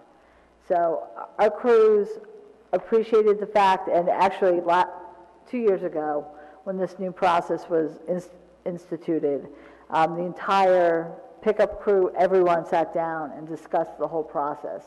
And, they were appreciative of doing it in this way to finish a street and have it done, and then be able to move on to their other areas, and know that that street was done until the next round. So, I mean, I don't know if anybody else is, I'd probably be in favor of at least bringing back the warnings maybe. It sounds like we're doing much better. Thank you, I appreciate that, and we're streamlining it and making it easier to understand, but it looks, just from, I guess, last year's numbers, if somebody automatically gets a summons at first, and then you only had 7 second-time offenders out of 525 people, or 520-some people, however many that was, it seems like people really do want to comply. They might just forget to check, or they might not know, so a warning might help stave off some of the, so not all of them obviously, but some of the tickets. If someone gets a warning, then maybe they'll pay more attention and they'll do better, so they know that next time they would get a summons. the challenge again with that is to keep a listing of those who have received warnings, and then having that list with you on the second round. Did they get a warning? Didn't they get a warning? And then having to determine whether or not they get a ticket. Again, it's not like our water enforcement where we do it by department, and 5 different departments are doing that, and we have a master list for them. This is one person basically going out and doing various areas of the pickup area during, after that time has passed. So it's not easy. If we want to hire someone else, if you want to authorize funding to do that, that might help. But I think with one person, it's a real challenge. And I'm just thinking out loud here, it's probably not something that could work, but in lieu of a warning, is it something, it's doing a lower price ticket for the first time and then increasing it more significantly on the second time? Because if we're able to identify the second offenders, then As I said, this is consistent with any other ordinance that's violated, including the water violation in the, for the real estate signs if they don't have the sticker, or with snow removal as well. If you don't remove your snow from the sidewalks. So it's consistent with all of those. I do agree, I think the warning issue was a problem, because I remember people were upset that some said they did get warnings, and Right. everybody was like, oh yeah, we got a warning, and then other people said, well, I didn't get a warning, but I just Right. got a ticket, so I think that kind of was confusing, but I that's agree. just, I guess administratively, it's this, I guess you can't issue like a 0 ticket warning, and then it's like somehow registered in the system. Right. It's not electronic, unfortunately. So. Okay. So my hope is that this year we'll have better compliance, we'll have better education, we'll have, a lot of information going out to the residents in various forms, both mailed, email, and also on the website. And so my hope is that we won't have to issue as many summonses as we have in the past. Okay, thanks. Okay, so our next one is the 2018 Village Calendar Suggested Theme. If you recall, 2017 featured various village departments. In the past, we've had things such as Ridgewood's Historic Downtown, Ridgewood Boards and Committee members, former residents who established lasting Ridgewood institutions, local paintings of local artists of Ridgewood scenes. So the suggested theme for 2018 is Ridgewood's Welcoming Porches.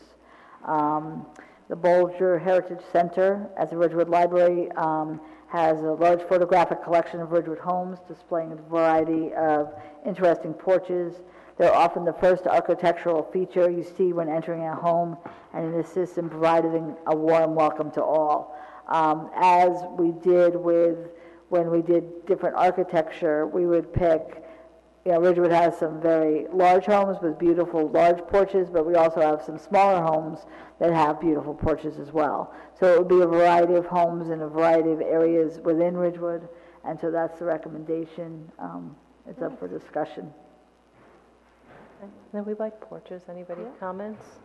I think it's great. I just had a quick question, Heather.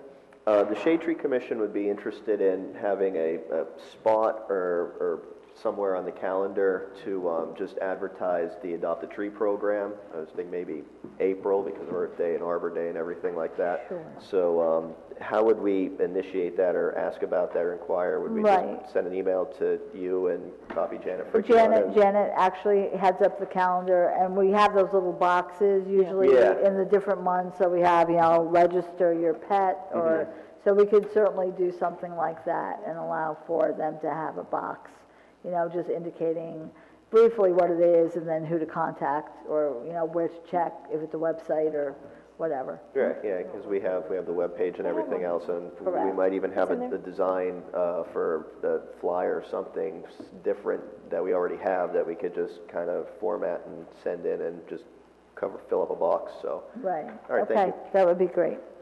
Any other comments? No. Okay.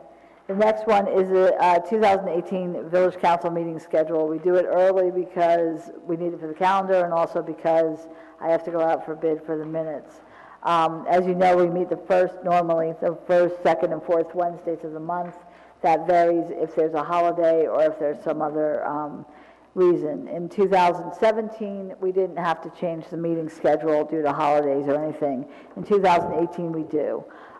January, actually, our first meeting would be scheduled for January 3rd. We are off on January 1st, as most people are. We would be back January 2nd. My recommendation is we push it forward 1 week. We do have 5 Thursdays in that month, so it would be January 10th, January 17th, and then January 31st. I'll just point out the ones that are different. The other one is July. July 4th is actually a Wednesday next year, so that would be pushed forward a week, July 11th and July 18th. And the final one is November. This happens every few years. The first Wednesday of the month is the 7th. The second Wednesday of the month is actually during the league conference. The third Wednesday is the day before Thanksgiving. So we push it to the fourth Wednesday of the month. So we have the first Wednesday and the fourth Wednesday, which is unusual, but it does happen probably every 4 or 5 years. So as long as all of you are in favor of these dates, other than that, they just follow the regular schedule. And the other thing I do want to do is schedule that the coffee with the council would be September 8th, 2018, which is the Saturday after Labor Day. So any questions or comments? So now you know what you're doing 2018 every month. The proposed bus stop at 401 Goffle Road. New Jersey Transit received a request from passengers on the 148 line to Midland Park asking for an additional northbound stop on Goffle Road in the vicinity of Liberty Street. The safest area that could be determined where people could board and discharge from the buses in front of 401 Goffle Road, which is currently Lab Corps is there. There is a parking lot. And without this bus stop, passengers on this bus have a lengthy walk to their residential homes.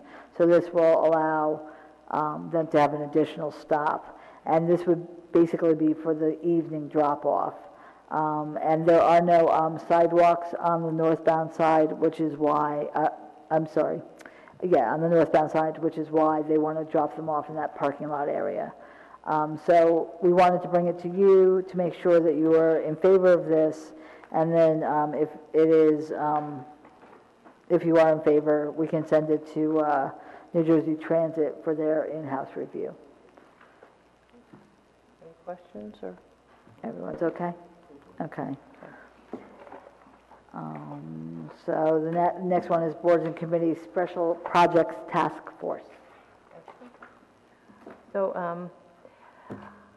I was asked by members of the FAC to meet and to talk about their kind of rebranding of themselves. They had sent us an email to Village Council, and so we had this very nice, robust conversation about where the FAC has been, where they are now, and where perhaps as a group that has a lot to offer the village, where they could best serve the village. And I think in their hearts they really do want to serve the village and help and do what's in the village's best interest. So in this kind of evolving conversation, we came up with this entirely different kind of concept as a special project task force.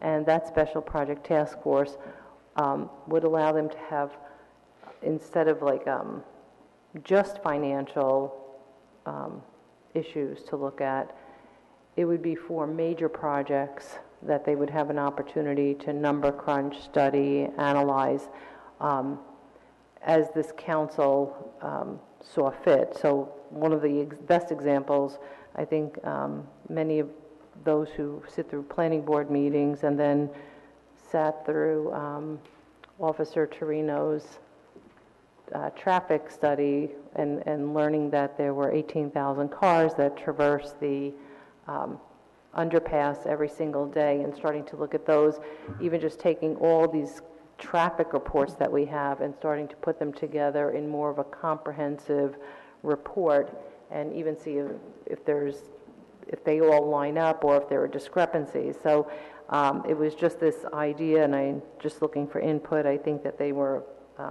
as a group, very enthusiastic about taking this new approach.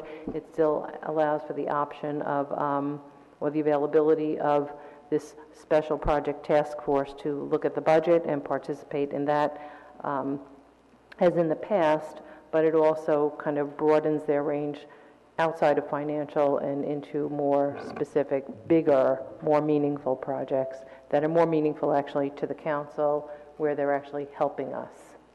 So any thoughts? I'm certainly fine with that. The issue, the concern I have is that if they're waiting for us to decide what they do for work, that may create an issue because we may not have stuff to do for them at any time. I'm wondering if there might be some degree of independence in them looking at certain projects, like some of the other committees do, and then coming back with some of the results of looking at stuff. Just curious as to whether or not people think that that's a reasonable idea or not. Well, I mean, just in my kind of the conversation, I think, and I didn't bring my notes, and I see John sitting there, so I'm going to apologize. I think we had right off the top 3 or 4 really big projects that they could embark on, and we would bring those projects to council, and we as a group would say, okay, we want this special project task force to look at this. You know, nothing stops anyone from doing something independently. And I mean, in the world, anybody can go out and study anything they want, and they could come to the microphone and say, hey, I went out and did this research, and I have this really terrific idea. But this would be specific to a process where we, like maybe Bernadette's going to come and say, you know, I have this idea, and I really think that it needs a different level of interpretation and analysis, and can we give this to these, you know, this particular task force, and then they take it, number crunch, and come back. And I just think it's more meaningful. But nothing stops anyone from doing independent research and reporting. I mean, anybody can meet as a group and do that. So I think they're excited, I think.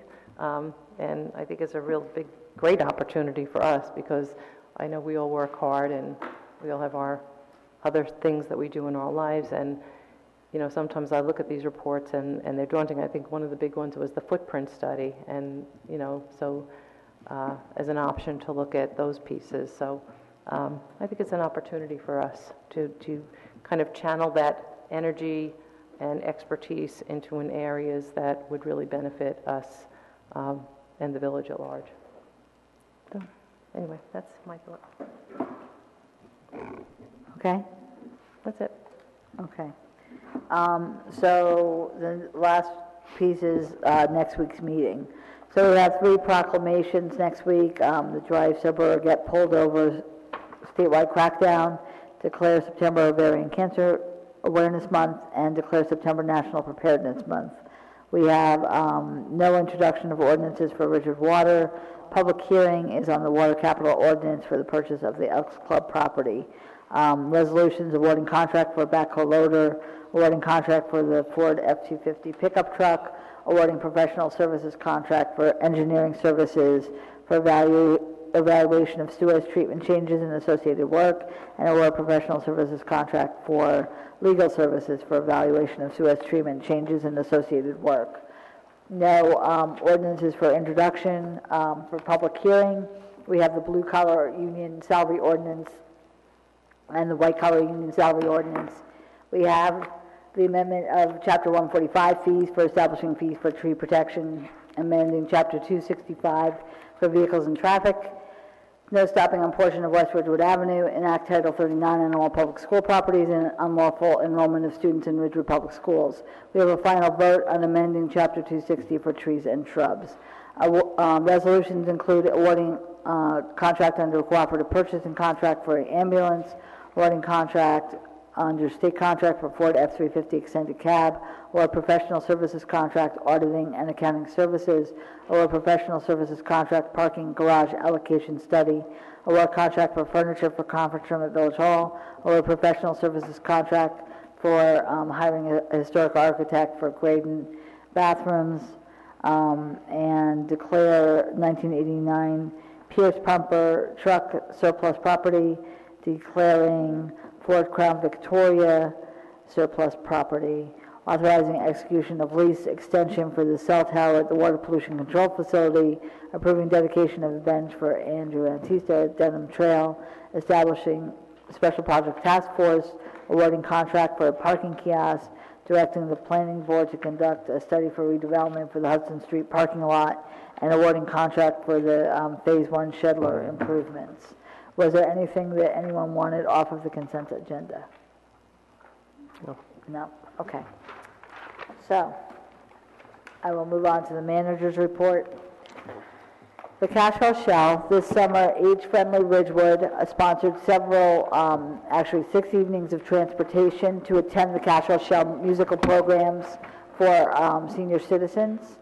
2 concerts in June, 2 in July, and due to special requests, 2 nights in August. Irish music concert with Andy Cooney was last night, and tomorrow night is Mac Brandon and The Connection, which is performing popular gospel music. That's the last show of the season, and again, we will provide transportation for those who wish to attend. In response to many requests, we are starting a new route for the senior bus on Wednesdays, beginning September 6th, Wednesday. The new route will provide a round trip to the Ramsey Interstate Mall, where there is a wide variety of different shops, everything from food shopping to other types of shopping. They'll start between 9:30 and 10:30 a.m. and end between 12:30 and 1:30. We're grateful to Age Friendly Ridgewood and Beth Abbott, who is lending their financial support of the initial phase of this service, and it will run to the end of this year. Reservations will be accepted, as they always are, through the manager's office, extension 203. 10 is the maximum number of reservations per day. Chamber of Commerce summer sidewalk sales begin tomorrow and continue on Friday and Saturday. Please come to Ridgewood and enjoy wonderful summer bargains. Summertime Restaurant Week 2017 begins August 13th to 17th and also August 20th to 24th. For these 10 days, participating restaurants are offering you the chance to experience dining in Ridgewood like never before. Each business will prepare a 3-course prefix meal for you at $30.12 and tax, tip, and beverage. Participating restaurants include Blue Sushi, Finca, La Tour, Leon, Lisa's, Park West Tavern and Loft, Roots Steakhouse, Smoked to Go, Steel Wheel Tavern, Chestnut Catering, Orange Leaf Frozen Yogurt Party Box. There are a few more as well. Please check the Chamber's website, as well as we can put this on the Village website as well. Certain restaurants only do it for lunch, others mostly do it for dinner.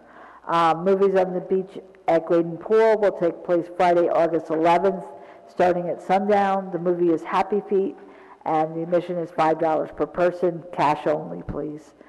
Reminder, the Ridgewood Guild sponsors music in the night and art in the park programs every Friday night from now through September 1st in the CBD. All sale proceeds from the art in the park benefits the Ridgewood Guild. The Ridgewood Guild also shows movies in the park at Memorial Park at Van Ness Square. The next movie will be next Wednesday, August 9th, which will be Moonstruck. It's actually the 30th anniversary of that movie. That's hard to believe. Bring a chair and enjoy the free movie. And I know that Janet Fricky will be meeting with residents of Ridgecrest about the senior bus Wednesdays so that they're aware of it. I know she'll be meeting probably with the HELP program when they reconvene in September to let them know about it. But this is open to any senior resident of Ridgewood who might want to take a trip on the senior bus to Ramsey Interstate on Wednesdays, again, beginning in September, and you do need a reservation to do so. Thanks. Councilman White? Yeah, thank you. Planning board update. We had a meeting on July 18th where we reviewed the Enclave development, which is at the corner of Maple and East Ridgewood Ave. It's the old Seal Fonds building. The proposal is to build 47 units, and I think 8 of those units are going to be for special needs housing, which leaves 39 market rate units. There are several variances being considered for this development, and they include a shortage of parking places by about 9 spaces estimated. The building height, it's 50 feet permitted, and they're looking for about 55 feet. There are retaining walls around the perimeter of the building itself, which need to be a maximum of 4 feet, and they're looking for 8.6 feet. The retaining wall setbacks as well to the adjoining property need to be 8.6 feet, and there's 1.14 feet provided. So those are the variances that we need to address. We did discuss issues of ingress and egress into the development. One of the ingress and egress areas was on Franklin Ave, and I think that needs to be thought out a little bit more carefully as people go in and out of that particular very busy street. The next meetings for the Enclave are August 15th and September 19th. Can we get those televised? Is that possible? I'll find out. Good, thank you.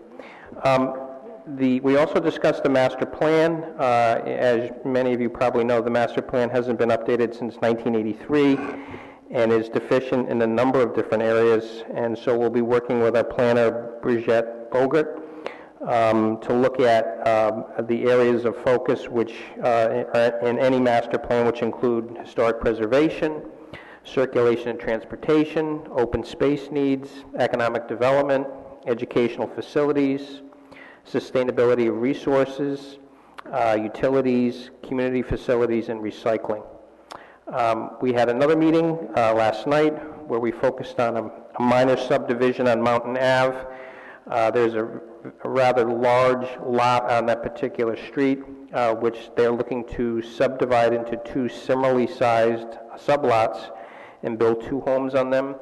The issues resolve around several variances as well as the historic preservation issues, and that application is to be carried until September 5th. Last Tuesday, there was a Board of Trustees library meeting. They're looking to put together a survey for the future needs of residents as it relates to what the library should look like over the next 10 to 15 years, and the intention is to get that out to the community in the next several months. As you likely know, the library functions a lot differently than it used to over the past years, and its function is more in tune with looking at enhanced learning, interaction, career development, and it's become sort of a multicultural center. So the board is really thinking about the uses and what the library should look like based on those particular uses that are moving forward. So that's it. Thank you. Thank you. Deputy Mayor? Thank you, Mayor. July 25th, the Shedler Ad Hoc Committee had its first meeting, over at the stable at 7 o'clock. Councilman Heshe is the co-chair along with myself, and we have a good mix of residents, stakeholders, and employees. So the first meeting was basically to just kind of get to know each other, meet each other, and we're going to work together. And we decided on several areas and bits of information to go out in the world and gather, because this has been an ongoing issue, and there's many studies and reports, and there's already a wealth of information out there. So just to make sure that we're not redoubling or tripling any past efforts, we're collecting all the relevant information. We're going to sift through it and decide what needs updating, and then eventually we're going to plan our park. The next meeting is actually tomorrow at 5:30 at the site, so we're going to walk around and discuss ideas and whatever we need to discuss. So wear your boots. Yeah, I was going to say, is it going to rain Beekeeper's tomorrow? outfit. Your beekeeper's outfit. Be careful of that. So I'm sure it'll be fun, and it'll be really great to just kind of walk around and see what people's thoughts are and really get this thing moving. The only other thing I have is the Shade Tree Commission meets Tuesday at 7:30 in the garden room, and that's next week, and that's really it. Thank you. Thank you. Councilwoman Walsh? So the only thing I have to report on is Arts Council, and we had a wonderful day on Saturday. We had Ashley Zielinski, who's a 3D artist, come. The first portion of her day with us was showing how to actually use the computers. So we had about, I think, 8 computers that the library personnel lent to us for the Arts Council's session, and it was filled with adults and kids and everybody working with the program. Then she went into more of a practical explanation of what she does with her art and how she uses it and who uses it. She works for NASA. She does things for NASA. She does things for engineering firms. So it was really exciting for us to have her.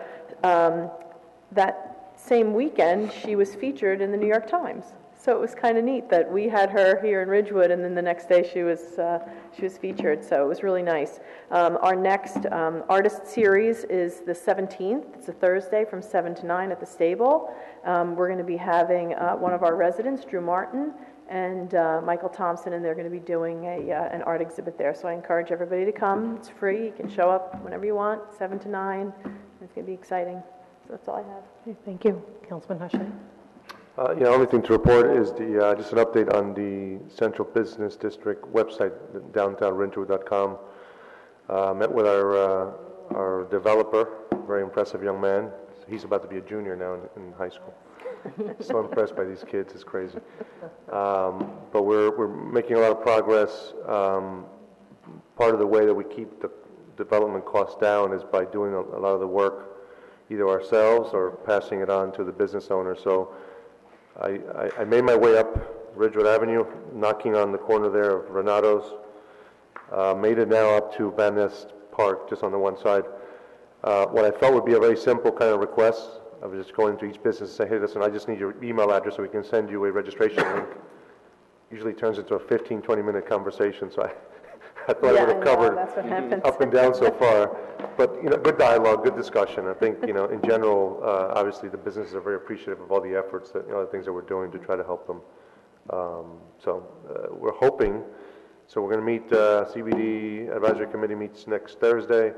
We're hoping to sort out the artwork for the website and then just the final layout of what all the different business categories will be. So, for example, restaurants will have, fine dining, casual dining, or, type of cuisine and so on. So, making a lot of progress, and we're hoping to get this thing launched by early fall. So. Thank you. So I have a couple of items. On July 20th, we had a Community Access Network meeting, and that was pretty exciting for all of us because just 2 days before, we did have the opportunity to begin review of the Enclave project at the planning board level, and as Councilman Voigt had pointed out, some of the requests on that particular application, one of the big positives is that there are special needs housing, and my count on it was, there were actually technically 16 units. I may be wrong, I might be off by 2, but that's my recollection. And so, is that correct? Was it 16? Or it was maybe the way you counted, it may have been different, but I think it was 16. It might be, Yeah. Okay, so in any event, so this special needs housing is something that Access really looks for, and I'm personally thrilled that we've had this opportunity to work on this, and it presents a very good solution and an opportunity for some of our special needs families. So that's one really great thing. The other thing, we have a stigma-free program in Ridgewood, and Dawn Citrullo from our health department approached us, I guess, about last year, maybe a little bit more than a year ago, and we started to work on stigma-free and put together a committee. But one of the things we discovered in trying to organize is that there's a great deal of overlap on different committees, and so we were finding it increasingly difficult to find volunteers to now give up more of their time to participate in this. So I went to Access and asked Access members if they would be willing to kind of embrace stigma-free and be like a parent to it, and have this as a subcommittee that works together with Access, because there's a tremendous amount of overlap. And as always, that community embraced willingly, and so we had our first meeting with Inez Bunza, Dawn Citrullo, and Heather was in the meeting, and Rosemary, right, Rosemary. I was going to say Mary Rose, I don't know why, Rosemary. So we really had kind of worked out a lot of the details of how that could work, and we're excited that this will finally get stigma-free launched and have a place to call home and a meeting time and a place. And again, it's just a tremendous amount of overlap.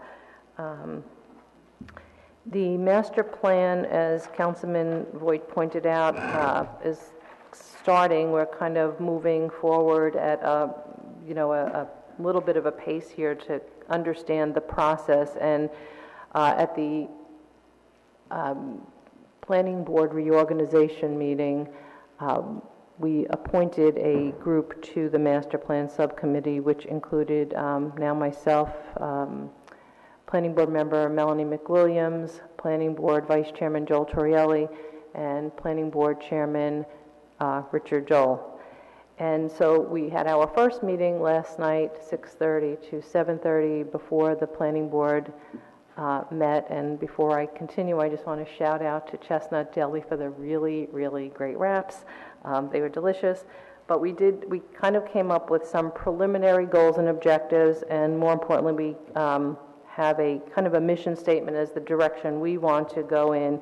And so I have it here, is that we are intending to assist the Planning Board, the Village Council, and the public about the master plan process, including but not limited to the educational component, so everybody understands this process, the scheduling, milestones, budgeting, and especially public engagement and participation, which is one of the most critical components of the master plan process, and to ensure this is an open and transparent process.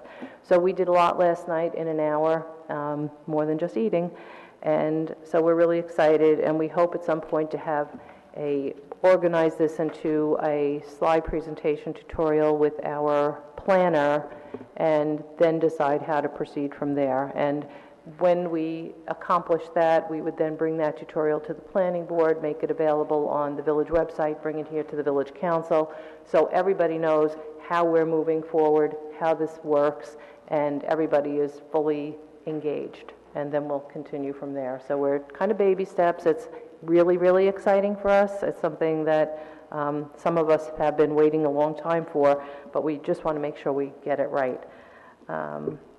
Let's see.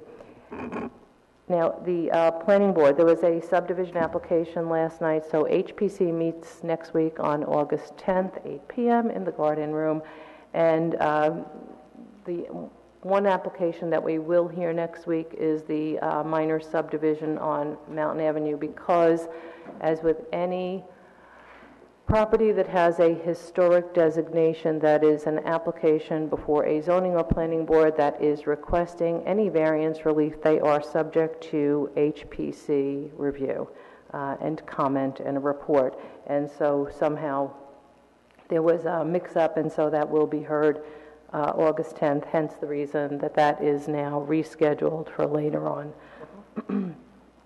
And finally, Ridgewood Running is now Jackrabbit. And so they had their grand opening tonight at 6 p.m., and I will be posting on Facebook the photo of me with the big marshmallow person, which was kind of fun. And they were really excited. They're wonderful. They were doing a special run today. From 7 to 8, they were actually running to Ben & Jerry's ice cream. So that's exciting and fun. And so good luck to Jackrabbit. And with that, I guess. we will go Just back. before we start public comment, I just wanted to mention the meeting we had prior to this meeting. There was a subcommittee who met regarding yes. the Ridgewood water lawsuit, which the decision came down, I guess, July 20th. And we do need to hire a rate setting expert. And so two council members, myself, Mr. Rooney, met with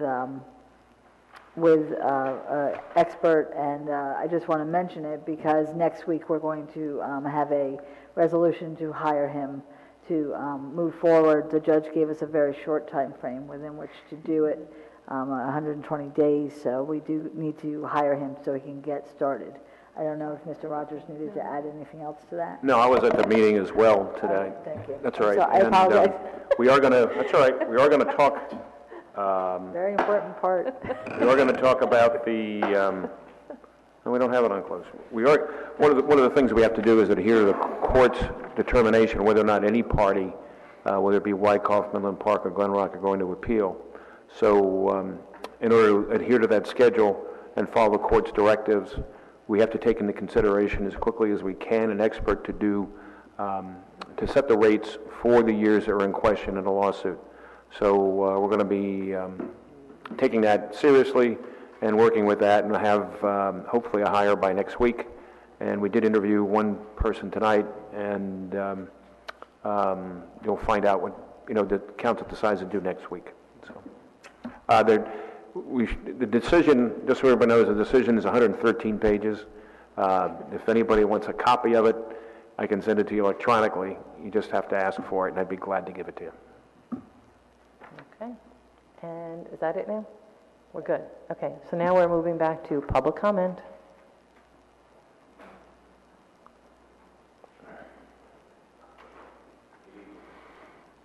My name is Joseph Carey, and I reside at 913 Norgate Drive. This is in regards to the Ridgewood Council Public Workshop Policy Number 2, the Knights of Columbus request for extended parking on Hudson Street, or Hudson Lot. The reason why I'm here is I am the president of the Columbian Club with the Knights of Columbus. We have about 90 parties a year, and a lot of them are on Saturdays. When the parties are in the afternoon, they run for 4 hours. People park at the parking lot there on Hudson Street, and the parking is for 3 hours from 10 to 6 with no repeat parking. People use the app and prepay for it, and they pay for it for 4 hours. They're still getting tickets because of the repeat parking. I'm not saying that we're looking for this, but if the parking was for 4 hours there, or just for 4 hours on a Saturday, that would help us out greatly. The bag meters would not work because they're $10 for the day, and we only used for 4 hours, so it really wouldn't work for us. We really want the people to pay for the meters for the 4 hours. And thank you very much. Thanks, Joe. I'm with them. I know. My name is Robert Butler, also a resident. I just wanted to clarify a couple of things and let you know that I'm very willing to work with the village clerk, so at your next meeting you have all the specifics organized so that you can consider it. I just wanted you to know, first off, we're not a business. We're a Catholic men's charity. We do between 90 and 100 events. Probably 30 of them are on Saturday afternoons. The church parking is not an option for us because it's a very busy parish and there's a lot of things going on. I also wanted you to know that we've been doing this in that space for close to 75 years. So I don't think there are many people in the room that haven't attended or rented the hall, some several times. So we've done this with no parking encumbrance. We've never experienced this. It changed recently. I don't even think we were aware that it was changing. And what's happening now is through social media, our patrons, 65 to 70% of whom are Ridgewood residents, are commenting on social media that, oh, now you get a ticket if you go to a party there. So it's hurting us. I just want you to know that 100% of what is raised goes to maintain the building and then is donated to countless charities, right, scholarships, all across all religions and so on and so forth. So I just wanted you to know those things. I'll work with the clerk so you have a better idea. The parties do last, 4 hours, so we'd be looking for 4.5 to 5 hours of, and thank you. Okay, thank you.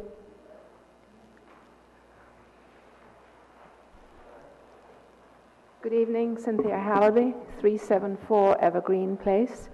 I'd like to comment about the train station plaza. I understood that you're waiting for a survey in September. My question to you is, why did you not mention the fact that the DEP turned down the application that the Village of Ridgewood submitted on June 20th? I have here a letter. I wasn't aware. The State of New Jersey Department of Environmental Protection, Natural and Historic Resources, Historic Preservation Office, dated July 20th. I won't read the whole letter, but the crux of it is, it says here, the Historic Preservation Office, HPO staff, has determined that the application received in our office on June 20th, 2017 is not yet technically and professionally complete and sufficient. Therefore, at this time, the HPO is unable to provide a definitive evaluation of the proposed project to determine if it will constitute an encroachment on the historic railroad station. What was the date on that? I'm sorry. July 20th. I wasn't aware of it. I was on vacation that week, and I may not have seen an email. It went to Chris Ruteschauser. Okay. There were copies to the Ridgewood Historic Society, copies to the Village of Ridgewood Historic Preservation Commission, of which I believe you are the representative of yes. It also went to New Jersey Transit. It goes on to say the HPO requests that the Village of Ridgewood submit the following documentation, which is required in order for the application to be considered complete. And it lists a whole lot of items that were incomplete, incorrect, and also asking about off-site parking deck. So my question to you is, why are you paying for a survey when when you did not wait for an answer from the DEP? And this answer clearly is not a good one. Okay, well, as I said, we're unaware of the letter, so I guess... Well, I think you need to talk. I have great respect for Chris Ruteschauser, but presumably he is the one who should have informed you. Did she get that from where did you get that letter from? The State of New Jersey Department of Environmental Protection. But I'm sorry, Cynthia. How did you obtain the letter? I have every right to get No, I didn't ask that. I just asked it. I didn't say you didn't have the right. When I came to speak at the last council meeting, I found out that there was an application that the village submitted to the DEP. Correct. There were certain items on that application which were not correct. I had the application.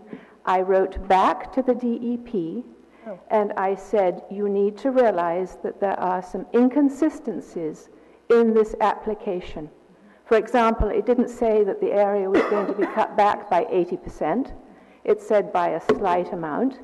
It did not talk about the 4 linden trees that are growing there. It did not talk about the fact that you are planning a parking deck just a few blocks away, which would accommodate these cars. So there was a lot of information that was lacking. So because I have the right, as a public member, to receive this information, when they sent this letter to Chris Rudischauser, they sent me a copy. Okay, that's all, I think that's all we were asking. So, That was well, I don't know. Right, we don't have a copy yet. What? Yeah. We We don't sim- have that. We Well, that's simply, not my fault. That's No, I know, clearly, but that's why we're that's clearly puzzled not because my we don't have purview that. to be handing you this letter. Yeah. no, I wasn't asking that. I was curious to know how you obtained it so that we could figure out how come we don't have it. So, okay, Well, well, presumably the Historic Commission never gave you a copy. I can't imagine that they have it, but we Well, need... it does say here that they received Okay, a copy. so the last time we met would have been July 12th. We meet again, we only meet once a Well, month. yeah. presumably the village would know through Chris Rudischauser. We'll find out. Thank you. But again, why are you doing a survey when you haven't received the go-ahead from the DEP? Well, I think that we should have a survey anyway. A survey of property doesn't hurt. I think we should No, have but a it costs survey. money, doesn't it? Pardon me? Does it not cost money? Of course it does. Yeah, Okay. taxpayer money.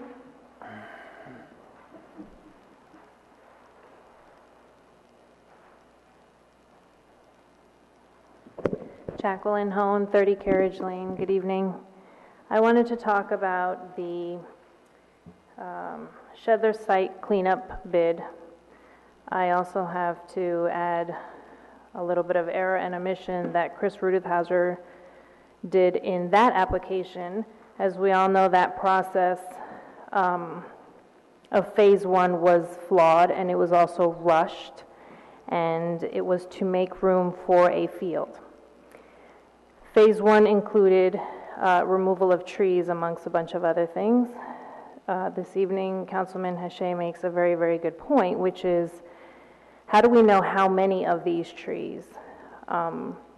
Just by simple math, the bid of $99,000 to remove a shed and a garage that's already fallen apart leaves a significant balance amount to remove trees. So we're talking, most of it is going to be to remove trees. We do know that every single tree on that parcel right now serves as a buffer and noise barrier to that community. And we have spoken multiple times how nothing should be removed until there is something in place, a plan on how the community will be secured. Before you give the green light to Phase 1 and the removal of trees, I think it's a great idea what Councilman Haché said, which is to somehow mark and get a full list of all the trees that are going to be removed, because then and only then will you know the significance of how much is going to be taken out. And this stage is also being done prematurely because you don't know what's going to go there. So if you have a nature walk, if you go through any nature walk, there are down trees. We won't be able to put them back once we've decided to do the nature walk. I agree with the cleaning of the shed, I agree with the cleaning of the garage, but to remove down or dead trees, I think is premature, negligent, and it opens up the neighborhood to a lot of things.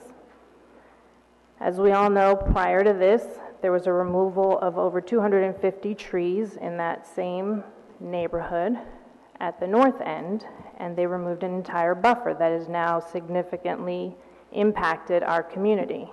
We can't stand to lose any more trees in that area, whether they're dead, down, or diseased. They also serve a purpose for the wildlife there, which we've already determined there are threatened and endangered species that forage in that parcel. They use down trees, diseased trees, old trees that are laying there as home. And unless we get someone in there to determine what exactly is going to be impacted, I don't think that anything should be removed. Lastly, will the residents surrounding that area, I know there's nothing saying that it has to be done, but just out of courtesy and respect to the neighbors who have fought so hard for this, will they be notified to the quantity of trees that are going to be removed and when the dates of this work will begin and how long it will last? As you know, our neighborhood is on heightened alert all times with the Shedler parcel. If a garbage truck comes by, we call the village. So just to avoid that panic, I think it's only right that the council continue and the village continue to work with that neighborhood and notify them of what's about to happen, how many of the trees are actually going to be removed. There should be a full count and confirmation that these trees are in fact essential to be moved because it's a dangerous situation. I understand that, but just simply because they're lying on its side is not a good enough reason. And again, by simple math, $99,000 is a lot of trees that are going to be gone. Thank you. Thank you, Jen.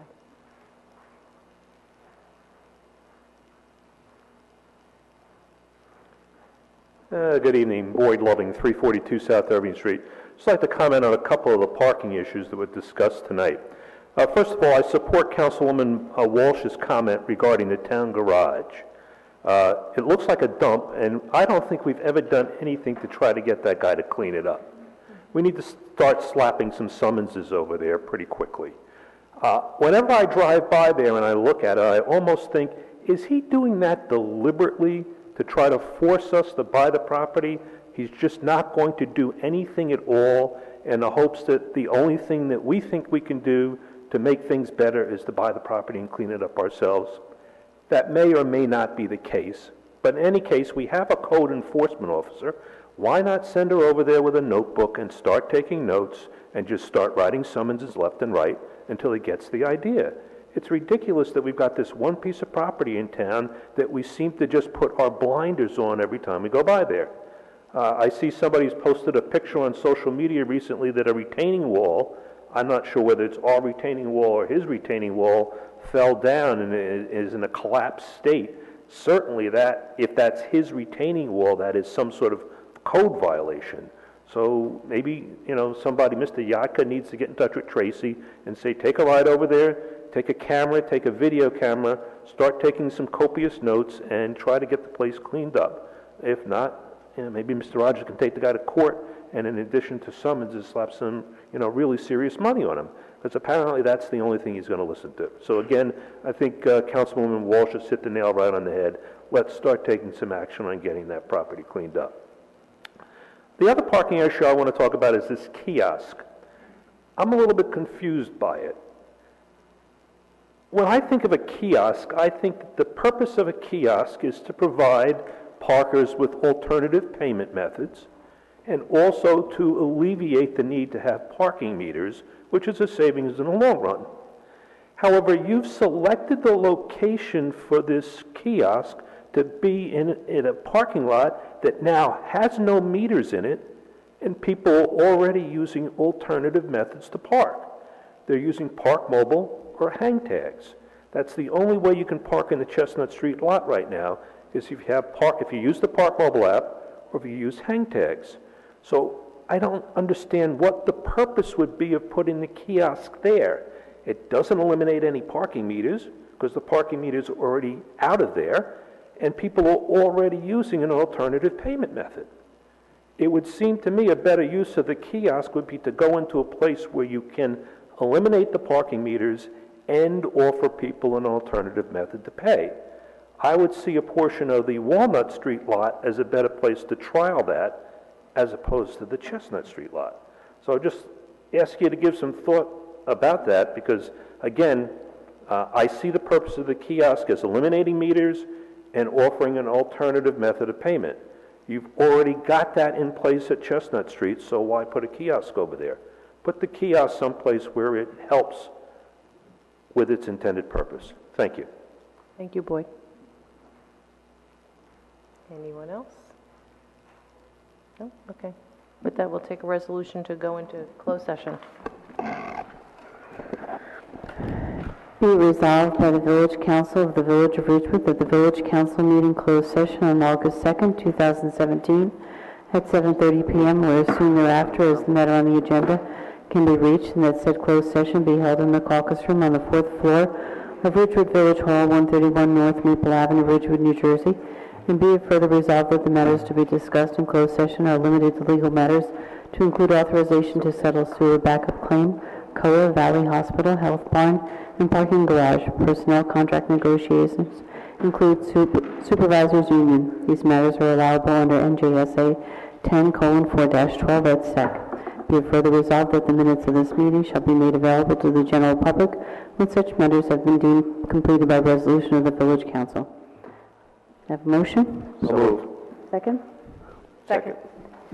All in favor? Aye. Anyone opposed? Thank you.